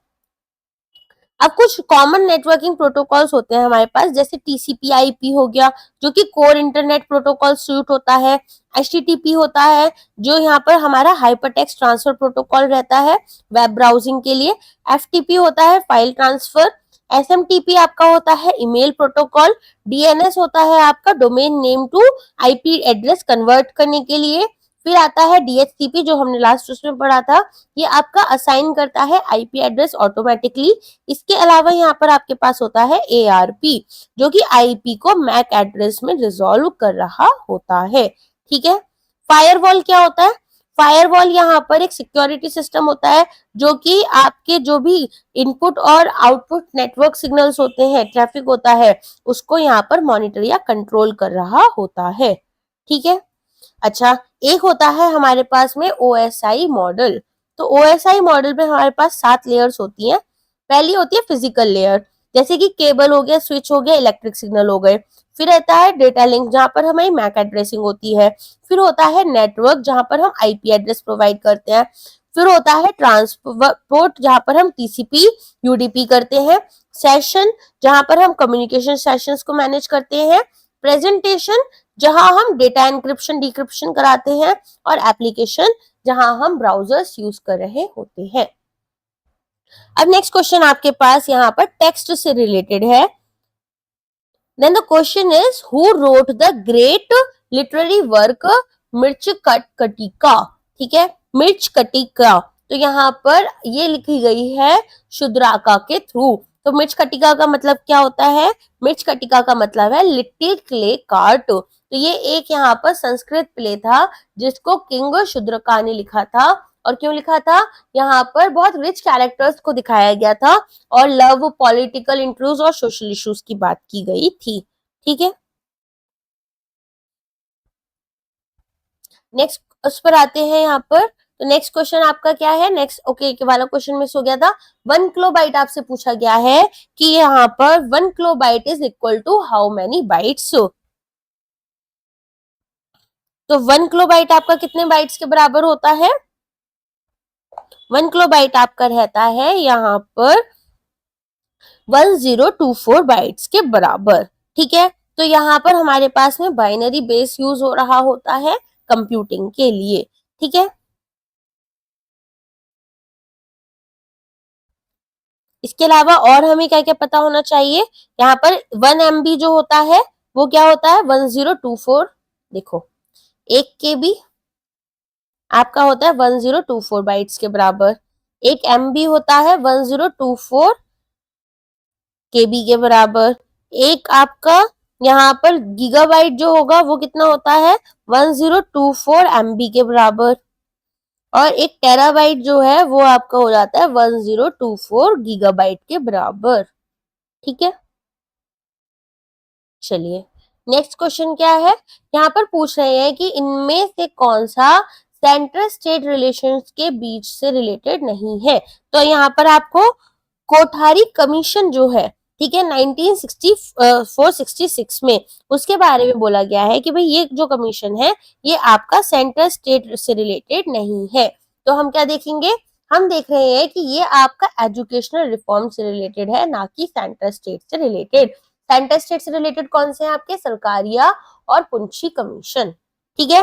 तो अब यहाँ पर हम क्या कर सकते हैं, इंपॉर्टेंट कमीशंस इन इंडिया पढ़ सकते हैं, राइट। तो वो देख लेते हैं एक बारी कि भाई कौन कौन से इंपॉर्टेंट कमीशंस। तो फर्स्ट ऑफ ऑल तो हम बात करें अगर फर्स्ट लॉ कमीशन की, तो ये आपका आया था 1834 में, फर्स्ट लॉ कमीशन कब आया था? 1834 में आया था। यहाँ पर लीगल रिफॉर्म्स की बात की गई थी। इसके बाद में आपके पास दूसरा कौन सा था? Fazal Ali reorganization, state reorganization के लिए फैजल अली स्टेट रीऑर्गेनाइजेशन, ये आया था आपका 1953 से 55 के बीच में। तो यहाँ पर स्टेट्स को लिंग्विस्टिक बेसिस पर डिवाइड करने की बात हुई थी। फिर इलेक्शन कमीशन की बात हुई, 1950 में आया था, जो एक कॉन्स्टिट्यूशनल बॉडी बन गया। फाइनेंस कमीशन हर 5 साल में बैठता है, जो कि रेवेन्यू देखता है सेंटर और स्टेट के बीच में। प्लानिंग कमीशन 1950 में आया था और हर 5 साल के लिए यहाँ पर प्लान्स बनाता था। कोठारी कमीशन आपका नेशनल एजुकेशन पॉलिसी से रिलेटेड आया था और यहाँ पर इन्होंने 10+2+3 की बात की थी। फिर यहाँ पर शाह कमीशन आया था, जो कि इन्वेस्टिगेट कर रहा था क्या क्या एक्सेसेस हो गई थी इमरजेंसी के टाइम पर। मंडल कमीशन आप सभी को पता है, ओबीसी रिजर्वेशन से रिलेटेड था।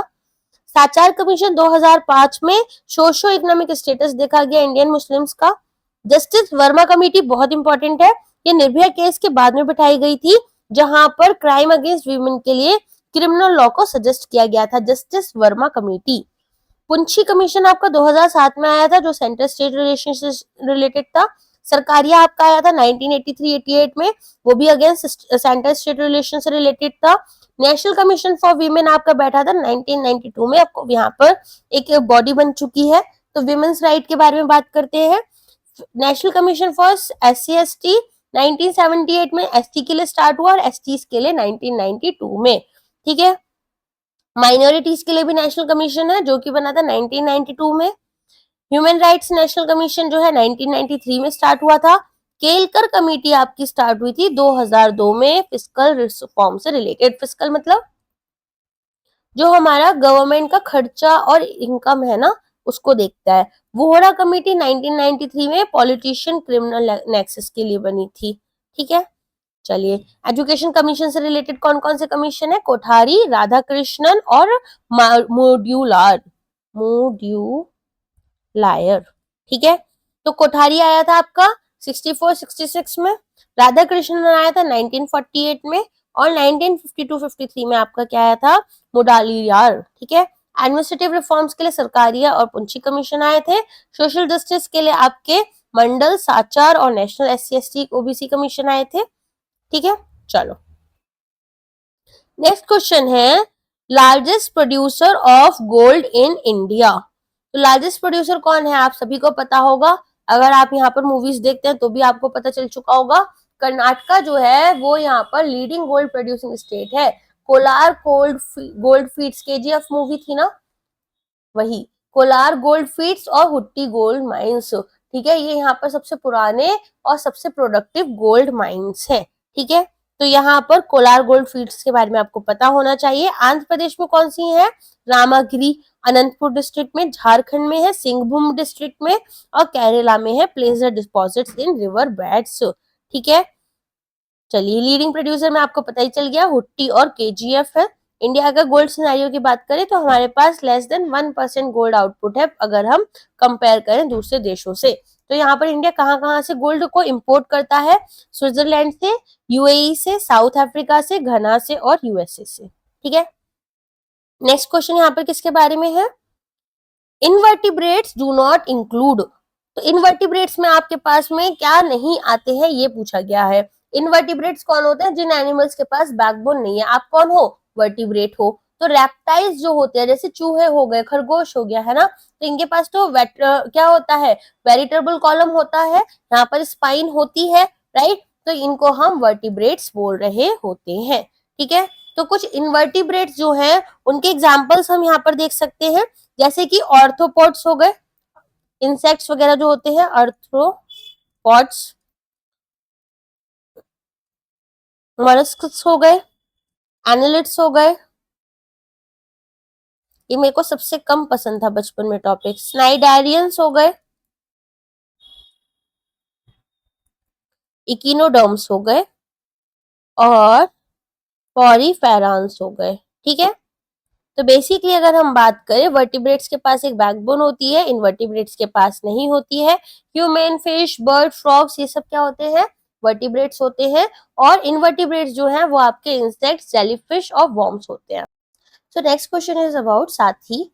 तो यहाँ पर पूछा जा रहा है कि साथी project is associated with which of the following fields. तो किससे एसोसिएटेड है? तो साथ ई मतलब ई फॉर एजुकेशन। ओके, तो यहाँ पर इसको याद रखना है कि sustainable action for transforming human capital in education क्या है? एक इनिशिएटिव है नीति आयोग का, मिनिस्ट्री ऑफ एजुकेशन का नहीं, नीति आयोग का, ताकि यहाँ क्वालिटी ऑफ स्कूल एजुकेशन को ये ट्रांसफॉर्म कर पाए बाय सपोर्टिंग स्टेट्स। ठीक है, अब यहाँ पर हम कुछ स्कीम्स पढ़ लेते हैं जो कि हमें पता होनी चाहिए। सबसे पहले ministry of agriculture and farmer welfare की अगर मैं बात करूं, तो इसके अंदर आपका आता है सॉइल हेल्थ कार्ड स्कीम। जैसे कि आप लोग को पता है ये किसके लिए है, कि सॉइल की हेल्थ कैसी है। फिर आता है आपका ministry of Ayush. Ministry of Ayush के अंदर क्या है? यहाँ पर नेशनल आयुष मिशन स्टार्ट किया गया था। आयुष मिशन में आयुष का फुल फॉर्म क्या होता है? आयुर्वेदा, योगा, यूनानी, सिद्धा और होम्योपैथी। ठीक है, फिर आती है केमिकल और फर्टिलाइजर्स। तो यहाँ पर होता है न्यूट्रिएंट बेस्ड सब्सिडी। तो यहाँ पर जैसे हमारे फर्टिलाइजर्स होते हैं, ठीक है, उनमें बैलेंस यूज ऑफ हमारे एलिमेंट्स होने चाहिए, जैसे कि नाइट्रोजन, फास्फोरस, पोटाश। ठीक है, उसके बाद में सल्फर। चलिए, मिनिस्ट्री ऑफ डिफेंस के अंदर आती है अदिति। अदिति इंपॉर्टेंट है काफी। तो अदिति का फुल फॉर्म क्या है? Acing development in innovative technologies with iDEX scheme. फिर आती है आपकी ministry of education. Ministry of education में आपके पास क्या है? पीएम उषा। पीएम उषा में क्या आएगा आपका? यहाँ पर प्रधानमंत्री उच्चतर, उच्चतर मतलब उच्च वाला ना, उच्चतर शिक्षा अभियान। ओके, तो ये किस लिए है? कि भाई हमें जो एजुकेशन जो है हायर क्वालिटी का, उसको बढ़ाना होगा, क्वालिटी को। ठीक है, इसके बाद में यहाँ पर ministry of fisheries, animal husbandry and dairying है, जिसमें कि आपका क्या आएगा? सबसे पहले आता है प्रधानमंत्री मत्स्य किसान समृद्धि योजना, समृद्धि सह योजना। ठीक है, तो यहाँ पर आपको फॉर्मलाइज कर रहे हैं ये फिशरी सेक्टर को।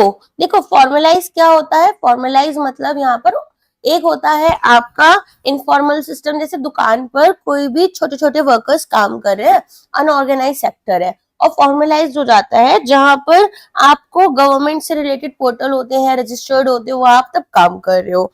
ठीक है, फिर आता है आपका animal husbandry infrastructure development fund. देखो, ये ऑल दो काफी पुराना है, बट ये इस पर से ना क्वेश्चन आते रहते हैं अलग अलग इसमें गवर्नमेंट एग्जाम्स में, तो इंपॉर्टेंट हो जाता है। तो ये किसके लिए है? कि भाई फाइनेंशियल असिस्टेंस प्रोवाइड करना है dairy and meat processing units के लिए।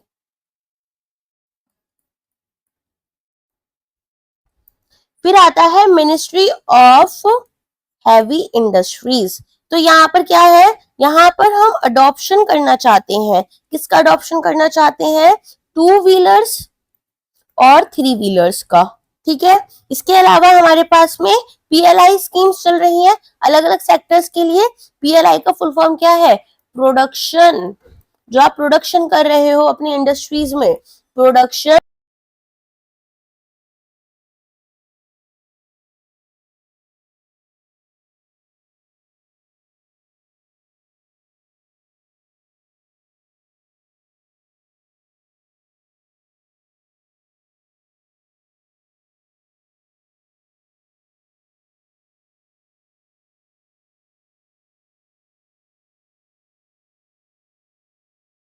आपका automobile and auto component.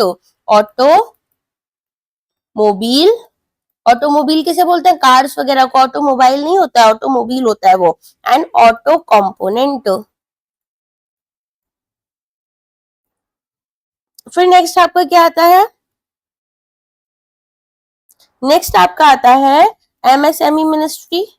MSME ministry में आपके पास है ramp scheme, raising and accelerating MSME productivity. ठीक है, फिर आता है मिनिस्ट्री ऑफ माइंस। इसमें क्या आता है, प्रधानमंत्री, ऐसे ध्यान से सुनना, खनिज, हिंदी में भी लिख दूं साथ में, खनिज, थोड़ा मेरा हिंदी अच्छा नहीं है बहुत अच्छा, तो ये अगर कोई गड़बड़ हो रही हो किसी उसमें तो देख लेना। क्षेत्र, क्षेत्र बोलते हैं ना हिंदी में, और कल्याण योजना,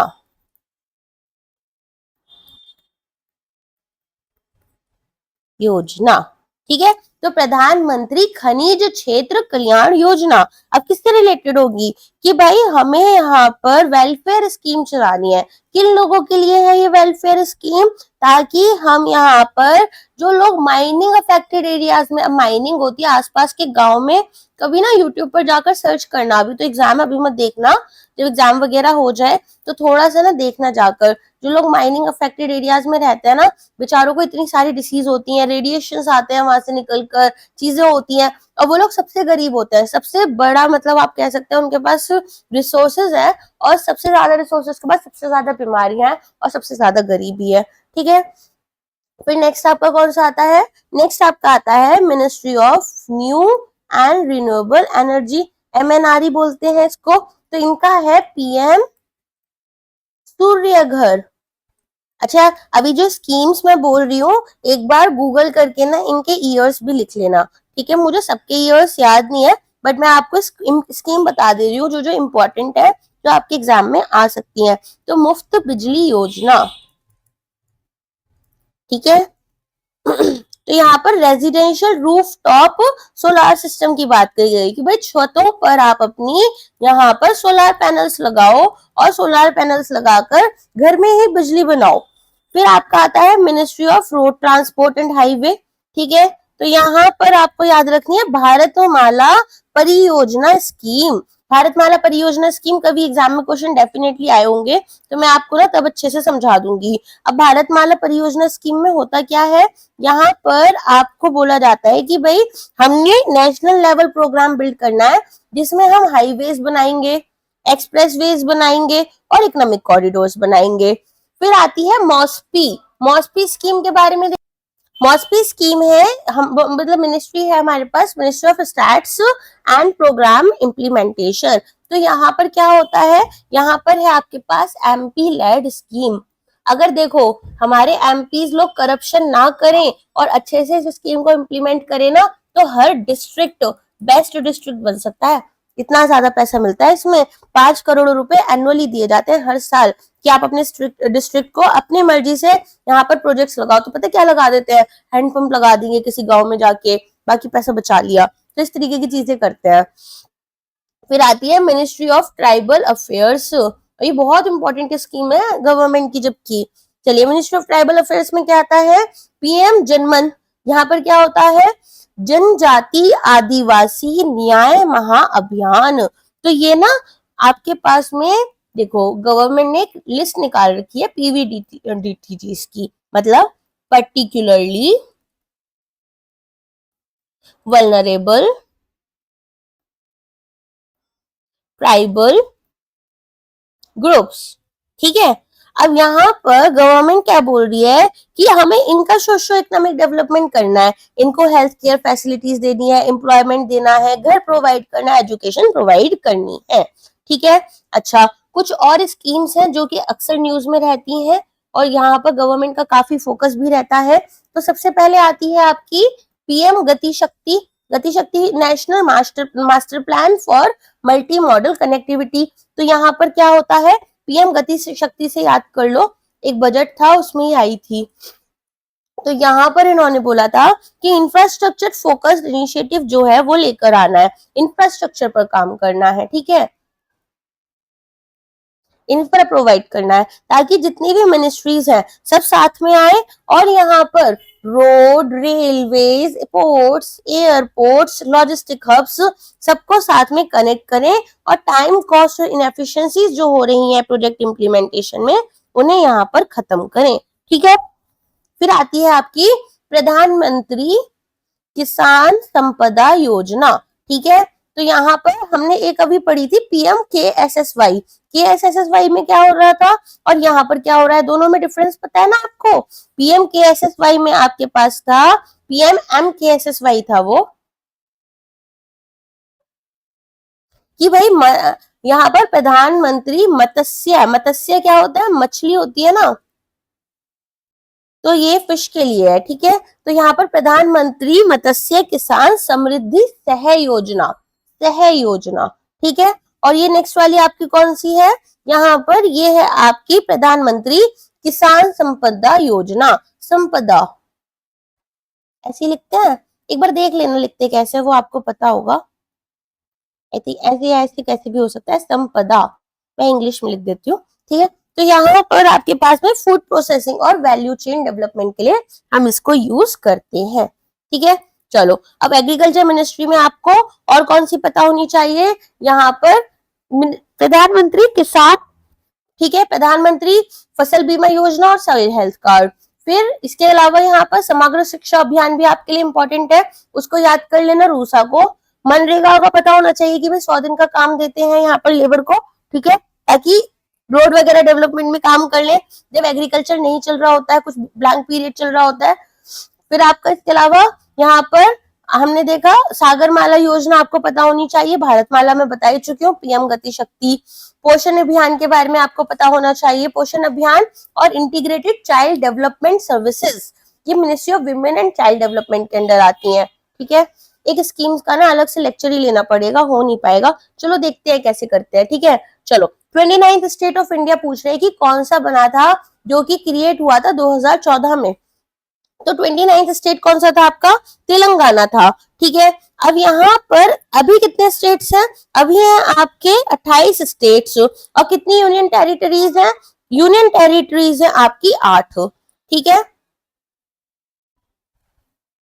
तो हमारे पास 28 स्टेट्स और 8 यूनियन टेरिटरीज हैं। तेलंगाना कौन से स्टेट से अलग होकर बना था, ये बना था आंध्र प्रदेश से अलग होकर। ठीक है, चलो अच्छा कौन सी डेट में हुआ था, क्योंकि इनका फिर तेलंगाना डे मनाते हैं ये उस दिन। आज कौन सी डे है, आज तेलंगाना डे है जब आप ये वीडियो देख रहे हो, 2 जून। ठीक है, अब आप कल देख रहे हो तो कोई बात नहीं, लेकिन पब्लिश जब हुई है वीडियो वो 2 जून है, तो 2 जून को ही आपका तेलंगाना डे मनाया जाता है। आंध्र प्रदेश से अलग हुए थे। सीएम की अगर हम बात करें तेलंगाना के, तो इसके सीएम हैं आपके रेवानाथ रेड्डी। ठीक है, और यहाँ पर जिष्णु देव वर्मा जो है, जिष्णु देव वर्मा, ये यहाँ पर इसके गवर्नर हैं। और कैपिटल कौन सी रखी इन्होंने, हैदराबाद। तो आंध्र प्रदेश और इनके बीच में डिसाइड हुआ था कि जब तक आंध्र प्रदेश डेवलप नहीं हो जाता है अपना, तब तक हैदराबाद एक कॉमन ये रहेगी कैपिटल। अब इसके बाद में यहाँ पर आंध्र प्रदेश की कैपिटल कौन सी बन गई है, अब आंध्र प्रदेश की कैपिटल बन गई है अमरावती। एक पूरी न्यू सिटी जो है वो वहां पर बनाई गई है। अच्छा, सीएम कौन है, तो एन चंद्रबाबू नायडू, एन चंद्र बाबू नायडू। ठीक है, चलो इसके अलावा गवर्नर कौन है, एस अब्दुल नजीर। ठीक, और 1 नवंबर को आपका क्या बना था, आंध्र प्रदेश बना था। तो 1 नवंबर 1956, राइट, इतना याद रहेगा। चलो विजयवाड़ा के बारे में पता है, विजयवाड़ा कहाँ पर है, ये भी आपकी यहीं पर है आंध्र प्रदेश में। ठीक है, कौन सी रिवर है आपकी विजयवाड़ा में, कृष्णा रिवर आती है। ठीक है, ये भी याद रख लेना, ये भी इंपॉर्टेंट हो जाता है। चलो नेक्स्ट क्वेश्चन पर आते हैं, अब काफी सारा डिटेल हो गया ना यहाँ पर। चलो अब आपसे पूछ रहे हैं साउथ अफ्रीका। ठीक है, साउथ अफ्रीका की एडमिनिस्ट्रेटिव कैपिटल क्या है, तो साउथ अफ्रीका की एडमिनिस्ट्रेटिव कैपिटल है प्रेटोरिया। और केप टाउन जो है वो भी इसकी कैपिटल है। ठीक है। तो अलग अलग कैपिटल्स होती है, मैंने आपको साउथ अफ्रीका की भी कैपिटल लास्ट क्लासेस में बताई थी एक बारी।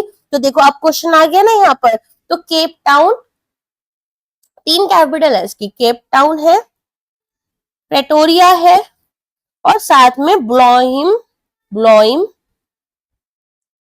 फॉन्टेन, ब्लोइम फॉन्टेन, ठीक है। ये इसकी कैपिटल्स हैं। लैंग्वेजेस तो देखो बहुत सारी हैं यहाँ पर। प्रेसिडेंट कौन है? साइरिल रामाफोसा, ठीक है। तो इतना याद रख लेना। अगर हम बात करें कुछ अफ्रीकन कंट्रीज के बारे में, बता दूं इंपॉर्टेंट अफ्रीकन कंट्रीज जो हमें एग्जाम से रिलेटेड रहती हैं।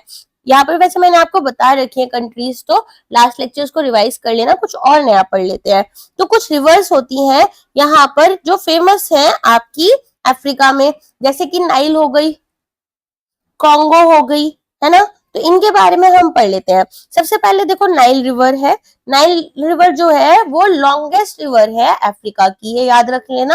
क्या है? लॉन्गेस्ट रिवर है अफ्रीका की। और यहाँ पर अगर बात करें वर्ल्ड में भी सबसे बड़ी रिवर है ये, वर्ल्ड वाइड भी सबसे बड़ी है। इसके अलावा ये बुरुंडी से लेकर आपकी बेसिकली रवांडा से शुरू होती है और बुरुंडी तक फॉलो करती है, ठीक है। अच्छा, यहाँ पर अगर हम बात करें ये कौन से इसमें जाती है? मेडिटेरियन सी में फॉल होती है। जैसे हमने देखा था इंडियन रिवर्स जो है वो अरेबियन सी में, और आपका कहाँ जाती है? बे ऑफ बंगाल में जाती है।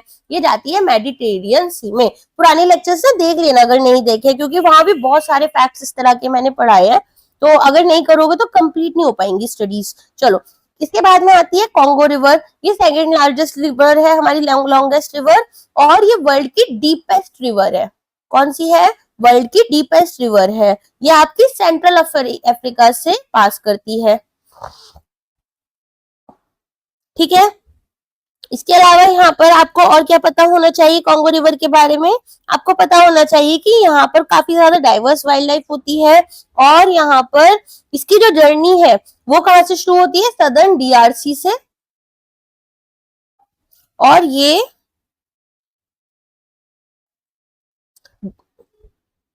एटलांटिक ओशियन में फॉल करती है, एटलांटिक ओशियन, ठीक है।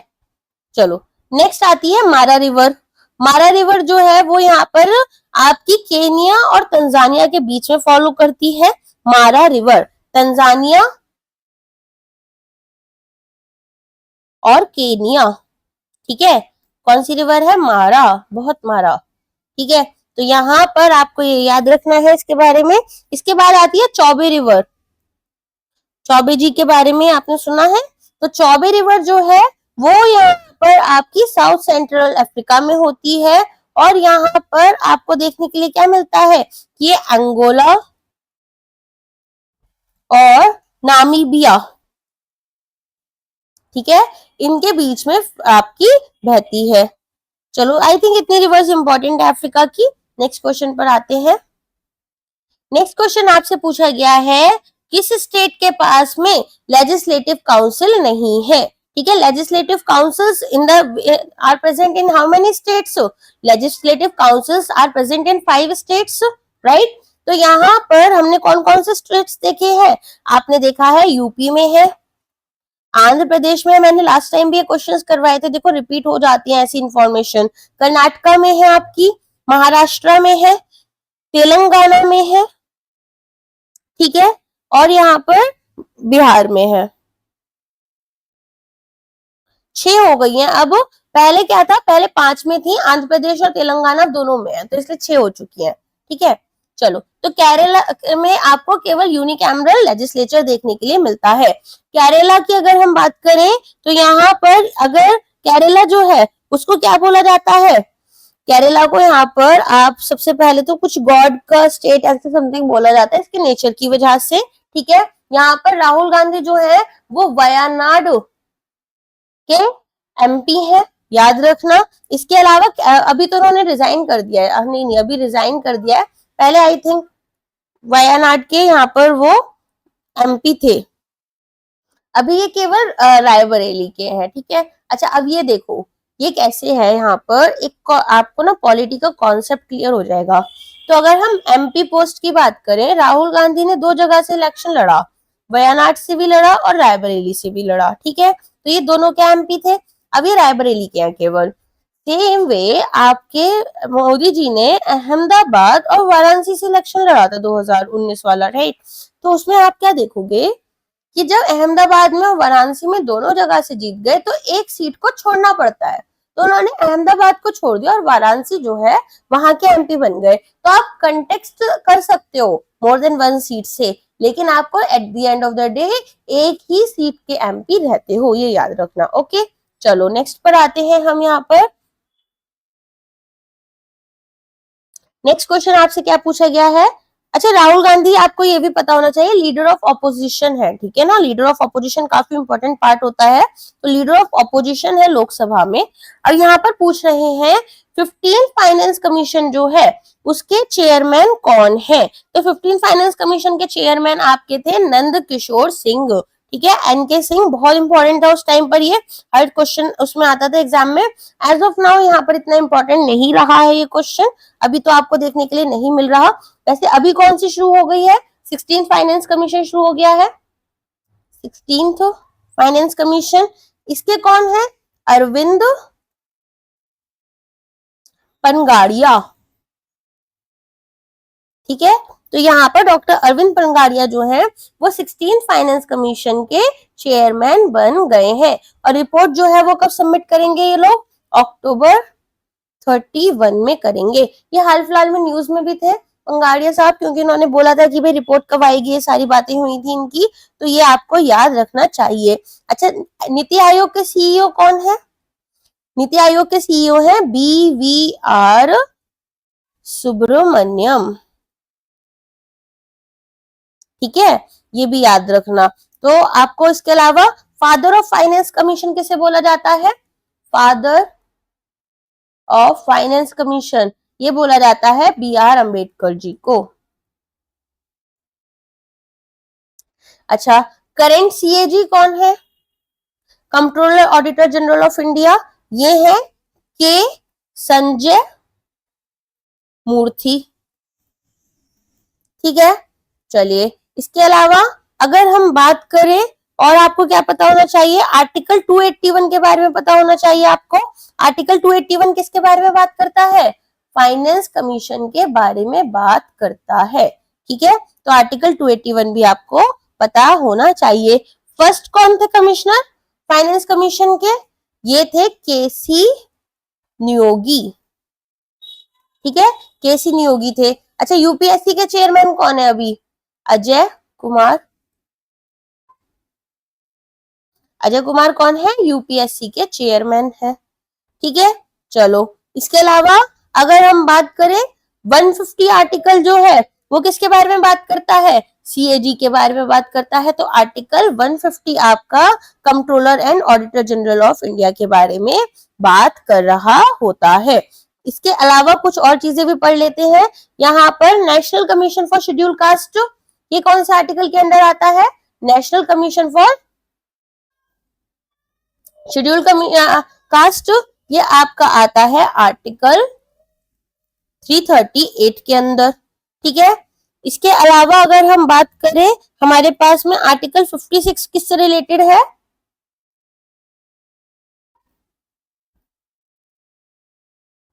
प्रेसिडेंट से, ठीक है, कि भाई कितने टाइम के लिए वो प्रेसिडेंट बन सकते हैं, बन सकती हैं, अभी तो बन सकती हैं वाला जाएगा। चलो, इसके अलावा यूपीएससी के चेयरमैन को कौन रिमूव कर सकता है ऑफिस से, तो प्रेसिडेंट कर सकते हैं, ठीक है। चलिए, बस अभी के लिए इतना ही रख लेते हैं। एक और इम्पोर्टेंट वो बता दो, चलो 105th आपका अमेंडमेंट एक्ट जो था वो किससे रिलेटेड था, तो यहाँ पर 115th अमेंडमेंट एक्ट जो था वो आपका स्टेट गवर्नमेंट की जो पावर थी कि वो सोशली और इकोनॉमिकली जो बैकवर्ड क्लासेस है वो पता कर सकती थी कि कौन सी है, वो रिकॉग्नाइज कर सकती थी, ठीक है। तो यहाँ पर इससे रिलेटेड आपका आ जाता है। आई थिंक इतना सारा काफी रहेगा। चलो नेक्स्ट क्वेश्चन पर आते हैं। यहाँ पर पूछ रहे हैं आपसे नीपा वायरस के बारे में। तो नीपा वायरस जो है वो आपसे पूछ रहे हैं कि इसका आउटब्रेक जो है वो 2018 में कहाँ हुआ था? तो कोझिकोड डिस्ट्रिक्ट ऑफ केरला में हुआ था। ठीक है, तो अभी हाल फिलहाल में अगर हम बात करें तो कोविड-19 वापस आया है ना। तो यहाँ पर कोविड से रिलेटेड आपको फैक्ट्स पूछे जा सकते हैं एग्जाम के लिए। तो कोविड फैक्ट्स अगर हम बात करें तो सबसे पहले तो आपको यही पता होना चाहिए कि कौन सी सिटी कोविड के लिए यहाँ पर कहाँ पर कोविड जो है वो ओरिजिनेट हुआ था। आपको पता ही होना चाहिए कि कहाँ पर हुआ था, ये वुहान में हुआ था, वुहान में। ठीक है, वुहान सिटी ऑफ चाइना, यहाँ पर आपका क्या शुरू हुआ था? कोरोना स्टार्ट हुआ था, राइट। चलो, अच्छा, डिसीज जो है वो पेंडेमिक है, एपिडेमिक है, ये कौन बताता है? वर्ल्ड हेल्थ ऑर्गेनाइजेशन बताता है। वर्ल्ड हेल्थ ऑर्गेनाइजेशन का हेडक्वार्टर कहाँ है? जेनेवा में है, मैंने याद करवाया था, राइट। चलो, अब नेक्स्ट क्वेश्चन आपका किससे रिलेटेड है? यहाँ पर पूछ रहे हैं इनमें से कौन सा जो है नर्व फाइबर्स को कंपोज करता है जो कि रिफ्लेक्स एक्शंस को मीडिएट करते हैं। ठीक है, और यहाँ पर पूछ रहे हैं कि वो एक्शंस जो कि यहाँ पर इम्पल्सेस को ट्रांसमिट करते हैं to and from brain. Basically होता क्या है, मान लो आपने यहाँ पर देखा कि गर्म चाय है, ठीक है, अब गर्म चाय पर अगर हाथ लग जाएगा तो तुरंत उंगली अपने आप ही वहां से दूर हो जाती है ना। या फिर हम देखते हैं सामने से बाइक बहुत तेज स्पीड में आ रही है, हम तुरंत से साइड हो जाएंगे। ये क्या होता है? रिफ्लेक्सेस होते हैं जो कि यहाँ पर हमारे ब्रेन को बेसिकली सिग्नल्स भेजती है। जैसे हमारी आंख ने भेजा, हमने कुछ गरम छुआ तो सेंसरी सेल्स जो थे उन्होंने भेजा। तो यहाँ पर स्पाइनल कॉर्ड जो है वो एक पार्ट है सेंट्रल नर्वस सिस्टम की, जो मैसेजेस जो है वो ब्रेन और रेस्ट ऑफ द बॉडी के बीच में भेज रही होती है। ठीक है, तो नर्वस सिस्टम आप क्या बोल सकते हैं? बॉडी का कंट्रोल, बॉडी के कंट्रोल और कम्युनिकेशन नेटवर्क पर काम कर रहा होता है। तो सेंट्रल अगर हम बात करें नर्वस सिस्टम की, तो सेंट्रल नर्वस सिस्टम में क्या आता है आपका? ब्रेन, दिमाग और स्पाइनल कॉर्ड, रीढ़ की हड्डी बोलते हैं ना। ब्रेन और स्पाइनल कॉर्ड जो है ये आपकी आती है सेंट्रल नर्वस सिस्टम के बीच में। फिर आता है आपका पेरिफेरल नर्वस सिस्टम। यहाँ पर क्या क्या होता है? यहाँ पर होती हैं आपकी somatic nerves, somatic nervous system. फिर आता है आपका ऑटोनॉमिक नर्वस सिस्टम। ठीक है, तो देखो सोमैटिक नर्वस सिस्टम में क्या होता है? जो वॉलेंट्री मसल्स होती हैं, जैसे हाथ को लिफ्ट कर लेते हैं हम, ऊपर नीचे लिख रही हूं मैं, तो ये सब हमारा किस में आता है? ये हमारा आता है यहाँ पर आपका वॉलेंट्री मसल्स में। और ये किसका हिस्सा है? ये है आपका सोमैटिक नर्वस सिस्टम का हिस्सा। और ऑटोनॉमिक नर्वस सिस्टम में क्या होता है? जैसे आपकी हार्ट बीट है, ठीक है, वो आपके कंट्रोल में नहीं है, डाइजेशन आपके कंट्रोल में नहीं है, तो इनवॉलेंट्री एक्शंस जो आपके होते हैं, इनवॉलेंट्री, ठीक है। तो यहाँ पर इनवॉलेंट्री ऑटोनॉमिक नर्वस सिस्टम में हमारे पास दो पार्ट होते हैं। एक होता है सिंपैथेटिक, जैसे कि फाइट या फिर फ्लाइट। जैसे कि यहाँ पर हम इसको कैसे याद करते हैं? फाइट या फ्लाइट, कि भाई हार्ट रेट जो है वो आपका बढ़ जाता है जब आप दुखी होते हो या कोई इमोशंस होते हैं। और पैरासिम्पैथेटिक, पैरासिम्पैथेटिक में क्या होगा? यहाँ पर रेस्ट एंड डाइजेस्ट, तो हार्ट रेट आपका स्लो हो गया, डाइजेशन को आप प्रमोट कर रहे। अब कुछ और चीजें देख लेते हैं, जैसे फंक्शंस क्या है हमारे नर्वस सिस्टम के। तो फंक्शंस में आपके पास आता है सेंसरी इनपुट, ठीक है, फिर यहाँ पर आता है इंटीग्रेशन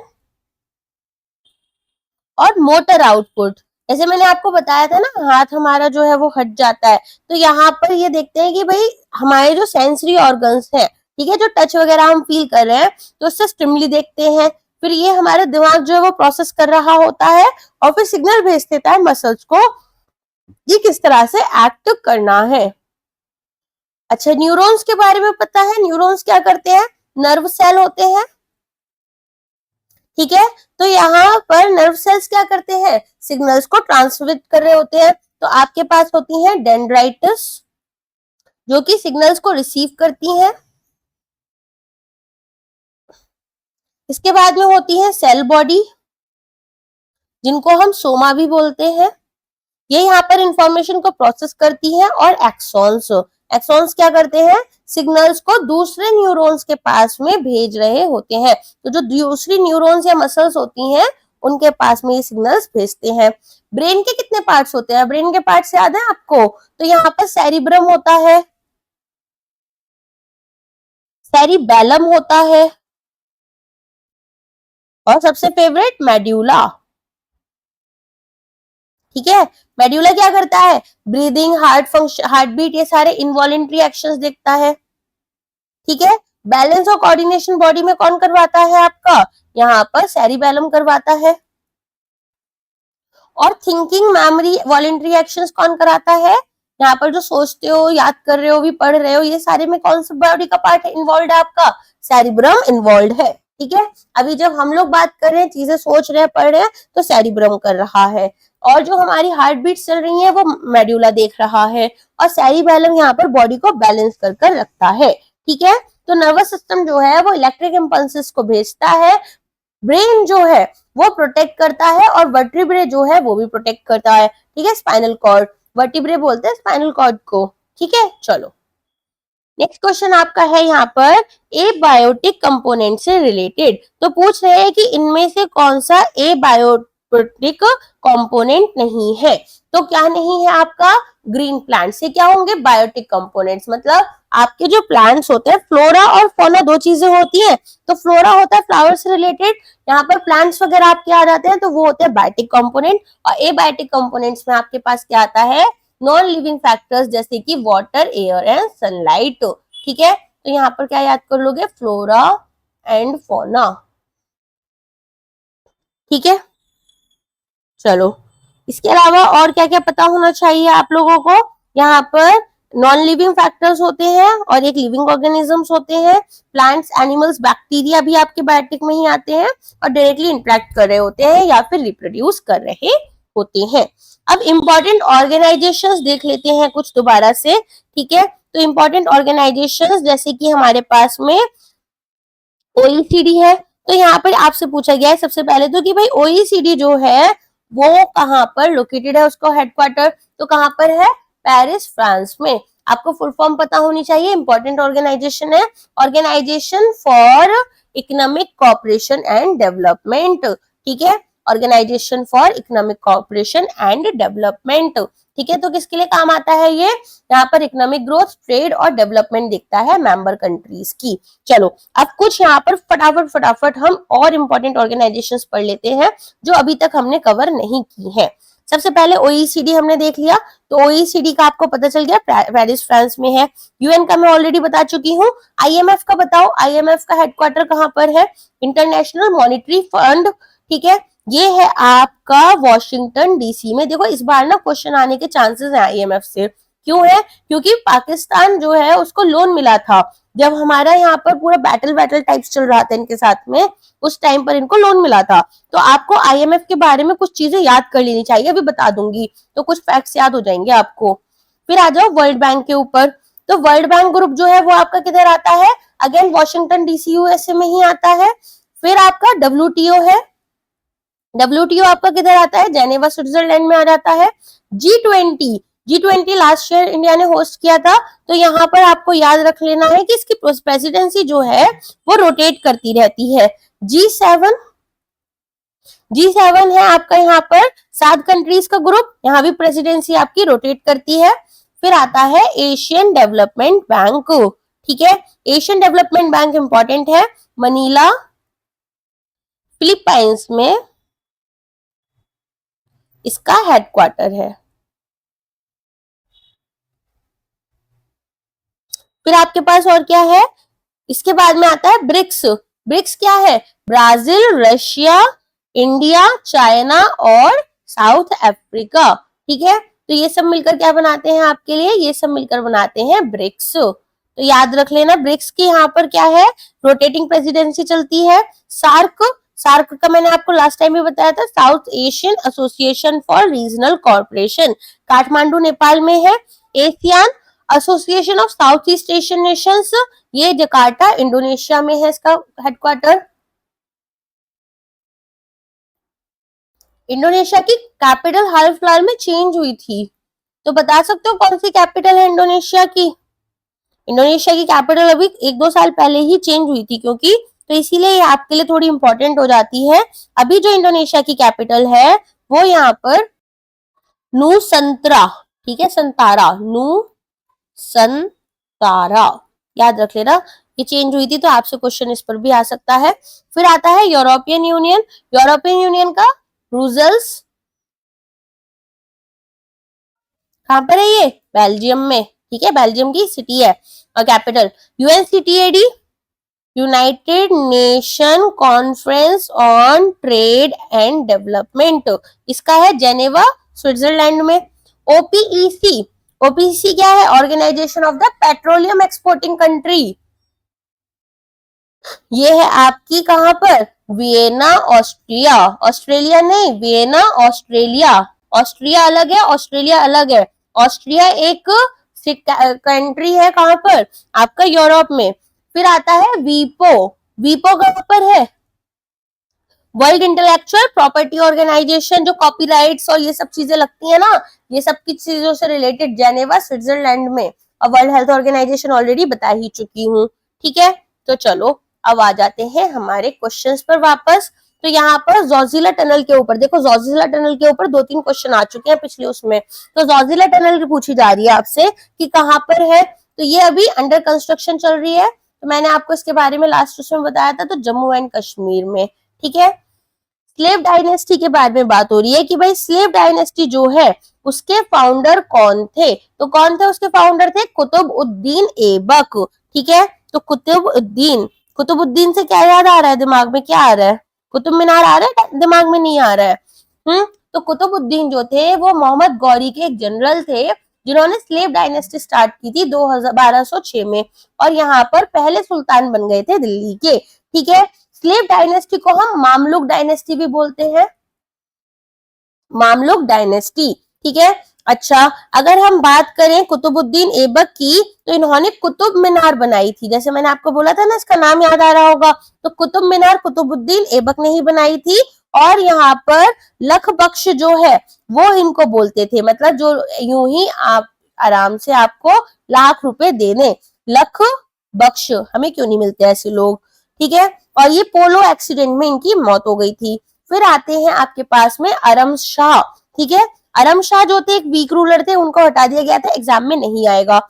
इल्तुमिश के ऊपर क्वेश्चन आ सकता है। इल्तुमिश कौन थे? यहाँ पर रियल कंसोलिडेटर थे सुल्तानेट के। तो यहाँ पर अगर हम बात करें, कुतुब मीनार जो कंप्लीट हुई थी वो हुई थी इनके टाइम पर। इल्तुमिश के टाइम पर कुतुब मीनार कंप्लीट हुई थी, शुरू इनके टाइम पर हुई थी। और यहाँ पर इन्होंने इक्तादारी सिस्टम जो है उसको इंट्रोड्यूस किया था, इक्तादारी सिस्टम। इसमें क्या होता था, एक जमीन का हिस्सा जो है वो आप अपने खुद के मिलिट्री ऑफिसर्स या नोबल्स को दे देते थे, ठीक है। तो यहाँ पर आपको बेसिकली रिवेन्यू कलेक्शन वगैरह कर देना होता था, उसमें से एक हिस्सा, बाकी आप अपने पास रख लेते थे, ठीक है। चलो आगे बढ़ते हैं। इल्तुमिश के बाद में हम किसके बारे में पढ़ेंगे? रुकन उल दीन फिरोज, ठीक है। तो ये यहाँ पर इनको मार दिया गया था, और रुकन उद्दीन, ठीक है। अब रजिया सुल्तान जो थी, रजिया सुल्तान कहाँ से थी? स्लेव डायनेस्टी से थी, ठीक है। रजिया सुल्तान, इनके बारे में पता है? रजिया सुल्तान के बारे में, तो ये फर्स्ट और ओनली फीमेल रूलर थी हमारी दिल्ली सल्तनत की, ठीक है। इनको यहाँ पर बहुत अपोजिशन मिला था। इनके मतलब पूरी स्टोरी है इनकी कि इनके बहुत सारे भाई थे, और सबको लगा कि कौन से भाई को अपॉइंट किया जाएगा, बड़े को, छोटे को, क्या होगा। और उनके फादर ने देखा कि सारे के सारे बच्चे एकदम नाक के निकम्मक के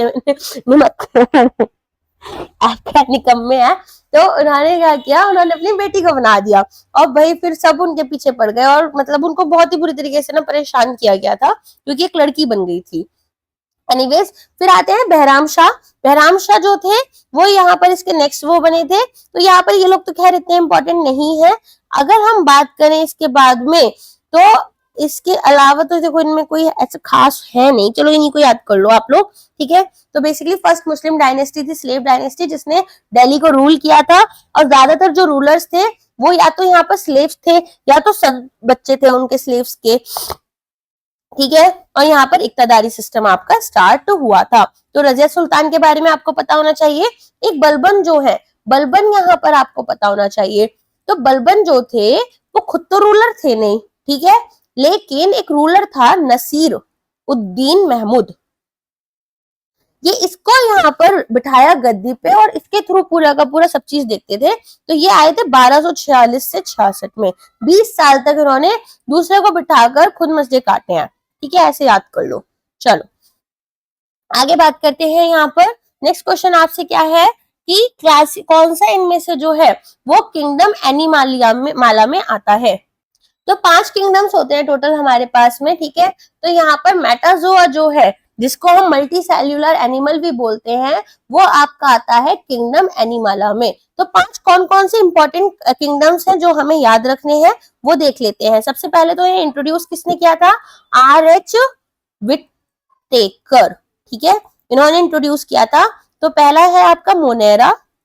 मोनेरा क्या है? यहाँ पर प्रोकैरियोटिक है, मतलब यूनिसेल्यूलर है। मैं लिख ही देती हूँ, याद नहीं होगा वरना। प्रोकैरियोटिक। ठीक है, दूसरा कौन सा है? प्रोटिस्टा। प्रोटिस्टा में आपके पास कौन से आते हैं? यूकैरियोटिक। ये क्या है? मोस्टली यूनिसेल्यूलर है। ठीक, फिर आते हैं आपके फंगाई। फंगाई आपके अगेन कैसे हैं? यूकैरियोटिक है। ठीक है, फिर आपके पास में सारे जितने भी हैं वो यही आएंगे। तो यहाँ पर ये मोस्टली मल्टी सेल्यूलर होते हैं।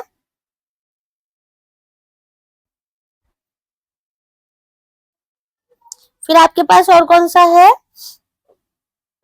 फंगाई के बाद में आपके आते हैं प्लांटे। प्लांट्स आ गए यहाँ पर। ठीक है, तो ये आपका कैसा है? अगेन यहाँ पर फोटोसिंथेटिक ऑर्गेनिजम्स देखने के लिए मिलते हैं। ठीक है, मल्टी सेल्यूलर ही रहेगा ये भी। फिर आता है एनिमालिया। ठीक है, अब देखो इन्हें कैसे याद करना है ये देखो। तो सबसे पहले तो न्यूट्रिशन इनको कैसे मिलता है? तो ये ऑटोट्रॉफिक भी हो सकते हैं, हिटोट्रॉफिक भी हो सकते हैं। केवल और केवल आपके पास जो फंगाई होती है, फंगाई आपकी हिटोट्रॉफिक होती है। ठीक है, अच्छा देखो मोनेरा में आपके पास क्या आता है? बैक्टीरियाज आ जाते हैं। Bacteria, cyanobacteria. अमीबा, एल्गे, ये सब किस में आते हैं? ये आते हैं आपके इसके अंदर, प्रोटिस्टा के अंदर, अमीबा और एल्गे। फिर ईस्ट, मोल्ड्स, मशरूम किस में आ जाती हैं? ये आपकी आती हैं फंगाई में, ईस्ट, मोल्ड्स, मशरूम। ठीक है, मॉसेस, फर्न्स, ट्रीज, ये सब तो प्लांटे में आती हैं, ये तो आपको पता ही है, प्लांट्स, ट्रीज, है ना। और एनिमल्स में हम लोग आ जाते हैं, तो इंसेक्ट्स, बर्ड्स, मैमल्स, ह्यूमंस।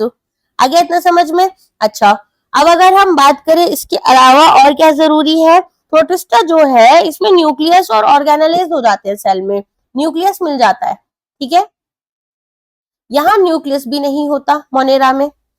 फिर इसके अलावा अगर हम बात करें, फंगाइज जो होती हैं वो ज्यादा डिकम्पोजिशन नेचर की होती है, डिकम्पोजर्स होती हैं। और हमारे पास जो प्लांट सेल होते हैं इनके सेल वॉल्स जो होते हैं वो सेल्यूलोज से बने होते हैं। ठीक है, चलिए बस इतना ही रखना है याद। और इसके अलावा हमारे पास कुछ खास है नहीं। एग्जाम्पल्स आपको पता ही है प्रोटिस्टा के, अमीबा, पैरामीशियम, यूग्लेना, क्लैमोसमाइनोस और प्लाज्मोडियम। मोनेरा के इकोलाई बैक्टीरिया, स्ट्रेप्टोकोकस और साइनोबैक्टीरिया, ये सब आपके आ जाते हैं। नेक्स्ट क्वेश्चन पर आते हैं। यहाँ पर पूछ रहे हैं कि रिपब्लिक बुक जो है, ठीक है, रिपब्लिक बुक किसने लिखी थी? तो प्लेटो ने यहाँ पर हमारी बुक जो है ये लिखी थी। प्लेटो के बारे में पता है, बहुत यहाँ पर ग्रीक फिलोसोफर थे, अच्छी खासी फिलोसफीज वगैरह इनकी होती थी। तो यहाँ पर अपनी विजन बताते हैं सोसाइटी के बारे में क्या क्या है। प्लेटो बहुत बहुत फेमस है। प्लेटो के बारे में तो मतलब थोड़ा बहुत पता भी होना चाहिए। 380 BCE में मिले थे ये। ठीक है, philosophy, political theory, ethics, UPSC का एक एथिक्स का एग्जाम होता है। प्लेटो मतलब वहां पर भगवान माने जाते हैं। तो अगर हम बात करें, इन्होंने आइडियल स्टेट की बात की थी। ठीक है, कि भाई हमारे पास एक रूलर होगा जो गवर्न कर रहा है, ऑक्सिलरीज होंगे जो डिफेंड करते हैं, और प्रोड्यूसर्स होते हैं जो गुड्स और सर्विसेज प्रोवाइड कर रहे होते हैं। तो यहाँ पर इनका मानना था कि रूलर जो होते हैं वो एक फिलोसोफर होते हैं जो कि जिनके पास सच्ची नॉलेज है। ठीक है, और यहाँ पर इनके पास में विजडम होता है और फॉर्म्स होती हैं। तो ये बेसिकली बोलते हैं कि जो हमारी फिलोसफीज हैं वो केवल वही हैं जो इल्यूजन से थोड़ा ऊपर जाकर देख सकते हैं और रूल कर सकते हैं। तो हमारे पास में इस तरीके से कुछ इंपॉर्टेंट इनके बारे में इंफॉर्मेशन है। ऐसी कुछ और बुक्स भी पढ़ लेते हैं। तो सबसे पहले तो रिपब्लिक के बारे में आपको पता ही चल गया है कि प्लेटो ने लिखी थी। फिर आती है अर्थशास्त्र। अर्थशास्त्र किसने लिखी थी बताओ, ये तो आपको पता होगा, ये लिखी थी कौटिल्य ने। फिर आती है वेल्थ ऑफ नेशंस, ये किसने लिखी थी, एडम स्मिथ ने। इकोनॉमिक्स यहीं से शुरू हुई थी, वेल्थ ऑफ नेशन से ही इकोनॉमिक्स शुरू हुई थी। फिर आती है दास कैपिटल, ये लिखी थी कार्ल मार्क्स ने, ठीक है। फिर इसके बाद में कार्ल मार्क्स भी बहुत इंपॉर्टेंट है, जर्मनी से थे, इनकी गवर्नमेंट, सबकी गवर्नमेंट इनको भगाती रहती थी, ठीक है, क्योंकि इन्होंने यहाँ पर बहुत सारी चीजें बता दी थी। इसके बाद में आते हैं ओरिजिन ऑफ स्पीसीज, तो ये है चार्ल्स डार्विन। चार्ल्स डार्विन, बताओ डार्विन थ्योरी किससे रिलेटेड है, ओरिजिन ऑफ स्पीसीज। फिर आती है डिस्कवरी ऑफ इंडिया, ये किसने लिखी थी, जवाहरलाल नेहरू ने, जेल में से लिखी थी। फिर आती है माय एक्सपेरिमेंट्स विद ट्रूथ, ये किसने लिखी है, महात्मा गांधी ने लिखी है। द कम्युनिस्ट मैनिफेस्टो, ये भी किसने लिखी है, यहाँ पर कार्ल मार्क्स ने और फ्रेडरिच ने लिखी है। द कम्युनिस्ट मैनिफेस्टो, ठीक है। हिंद स्वराज, महात्मा गांधी ने लिखी है, Hind Swaraj. Story of my life लिखी है हेलेन केलर ने, story of my life, the story of my life, the story of my life, ठीक है। द गाइड किसने लिखी है, ये भी इंपॉर्टेंट है, आर के नारायण, आर के नारायण। फिर आपके पास में गीतांजलि, गीतांजलि किसने लिखी है, रविंद्रनाथ टैगोर ने लिखी थी। इसके अलावा wings of fire, APJ Abdul Kalam ने। Ignited minds, APJ Abdul Kalam ने। A brief history of time, ये लिखी है स्टीफन हॉकिंग ने, ठीक है, अब तो उनकी डेथ हो चुकी। इसके बाद में ट्रेन टू पाकिस्तान लिखी है खुशवंत सिंह ने। इरा ऑफ डार्कनेस लिखी है शशि थरूर ने, ये याद कर लेना, अभी थोड़ा सा गए हुए हैं इधर उधर, तो थोड़ा सा डेलीगेशन गई हुई है, आप लोग को पता है, तो इंपॉर्टेंट हो जाते हैं। And era of darkness, Shashi Tharoor, ठीक है। फिर ट्रेन टू पाकिस्तान खुशवंत सिंह ने लिखी है। सैटानिक वर्सेस सलमान रुश्दी ने लिखी है, satanic versus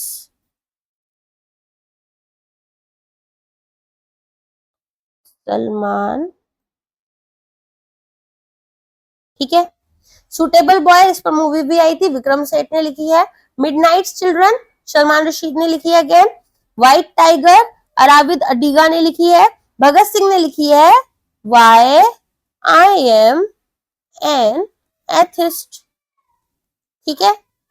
playing it my way, ये किसने लिखी है, सचिन तेंदुलकर ने, ऑटोबायोग्राफी है उनकी, playing it my way, Sachin Tendulkar. और लॉन्ग वॉक टू फ्रीडम, ये लिखी है नेल्सन मंडेला ने, ठीक है, लॉन्ग वॉक टू फ्रीडम, ठीक है। चलो नेक्स्ट क्वेश्चन और कौन सा है हमारे पास में, यहाँ पर पूछ रहे हैं डाउनफोल्ड जो होता है रॉक में उसे क्या बोलते हैं, ठीक है, ये होता है सिंक्लाइन, ठीक है। तो ज्योग्राफिकल फोल्ड जो है यहाँ पर नीचे की तरफ हो रहा होता है, कैसे होता है ये, ठीक है। तो ये क्या है आपका, यहाँ पर आपको देखने के लिए मिलता है इंक्लाइन और एंटीक्लाइन। तो अगर इस तरीके से इमेज आ रही है तो ये है आपकी क्या कहलाएगी, सिंक्लाइन। और अगर इस तरीके से इमेज आ रही है तो ये कहलाती है आपकी एंटीक्लाइन, ठीक है, सिंक्लाइन और एंटीक्लाइन। तो जब रॉक लेयर्स के बीच में यहाँ पर स्ट्रेटा जो है वो अंदर की तरफ जा रहा है और यहाँ पर यंगेस्ट रॉक फॉर्म जो होती है जैसे हिमालय है, ठीक है, तो यंगेस्ट रॉक्स जो होती हैं वो आपकी किससे बनती हैं, वो आपकी बनती हैं यहाँ पर सिंक्लाइन से, कि भाई नीचे जाकर फोल्ड हो गई, और ये ऊपर ऊपर फोल्ड हो रही है, ठीक है, ये होती है आपकी एंटीक्लाइन। एक क्वेश्चन और कर लेते हैं, लास्ट हमारा इस पेपर का।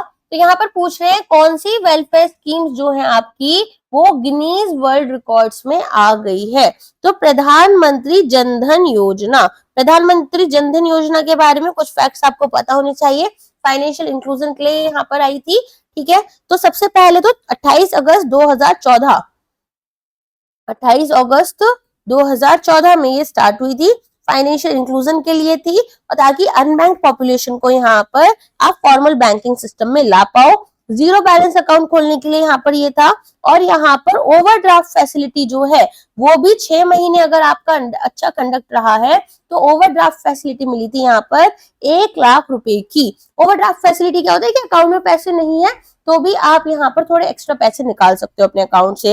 एक्सीडेंटल इंश्योरेंस कवर मिल रहा था यहाँ पर 2 लाख रुपए का, लाइफ इंश्योरेंस कवर मिलता है 30,000 रुपए का, रुपए डेबिट कार्ड मिलता है, मोबाइल बैंकिंग फैसिलिटी मिलती है, पेंशन इंश्योरेंस और ये सारी सब सर्विसेज आप इस अकाउंट के ऊपर ले सकते हैं, और आधार कार्ड से ये आपकी लिंक्ड होती है, ठीक है। तो गवर्नमेंट का यहाँ पर डायरेक्ट बेनिफिट ट्रांसफर प्रोग्राम, जिसमें कि गवर्नमेंट जब सब्सिडीज दे रही है तो डायरेक्टली आपके अकाउंट में आ जाती है, तो उसमें भी इसने हेल्प की है, ठीक है। चलो अब मिलते हैं हमारे नेक्स्ट लेक्चर में। आई होप आपको चीजें समझ आई होंगी।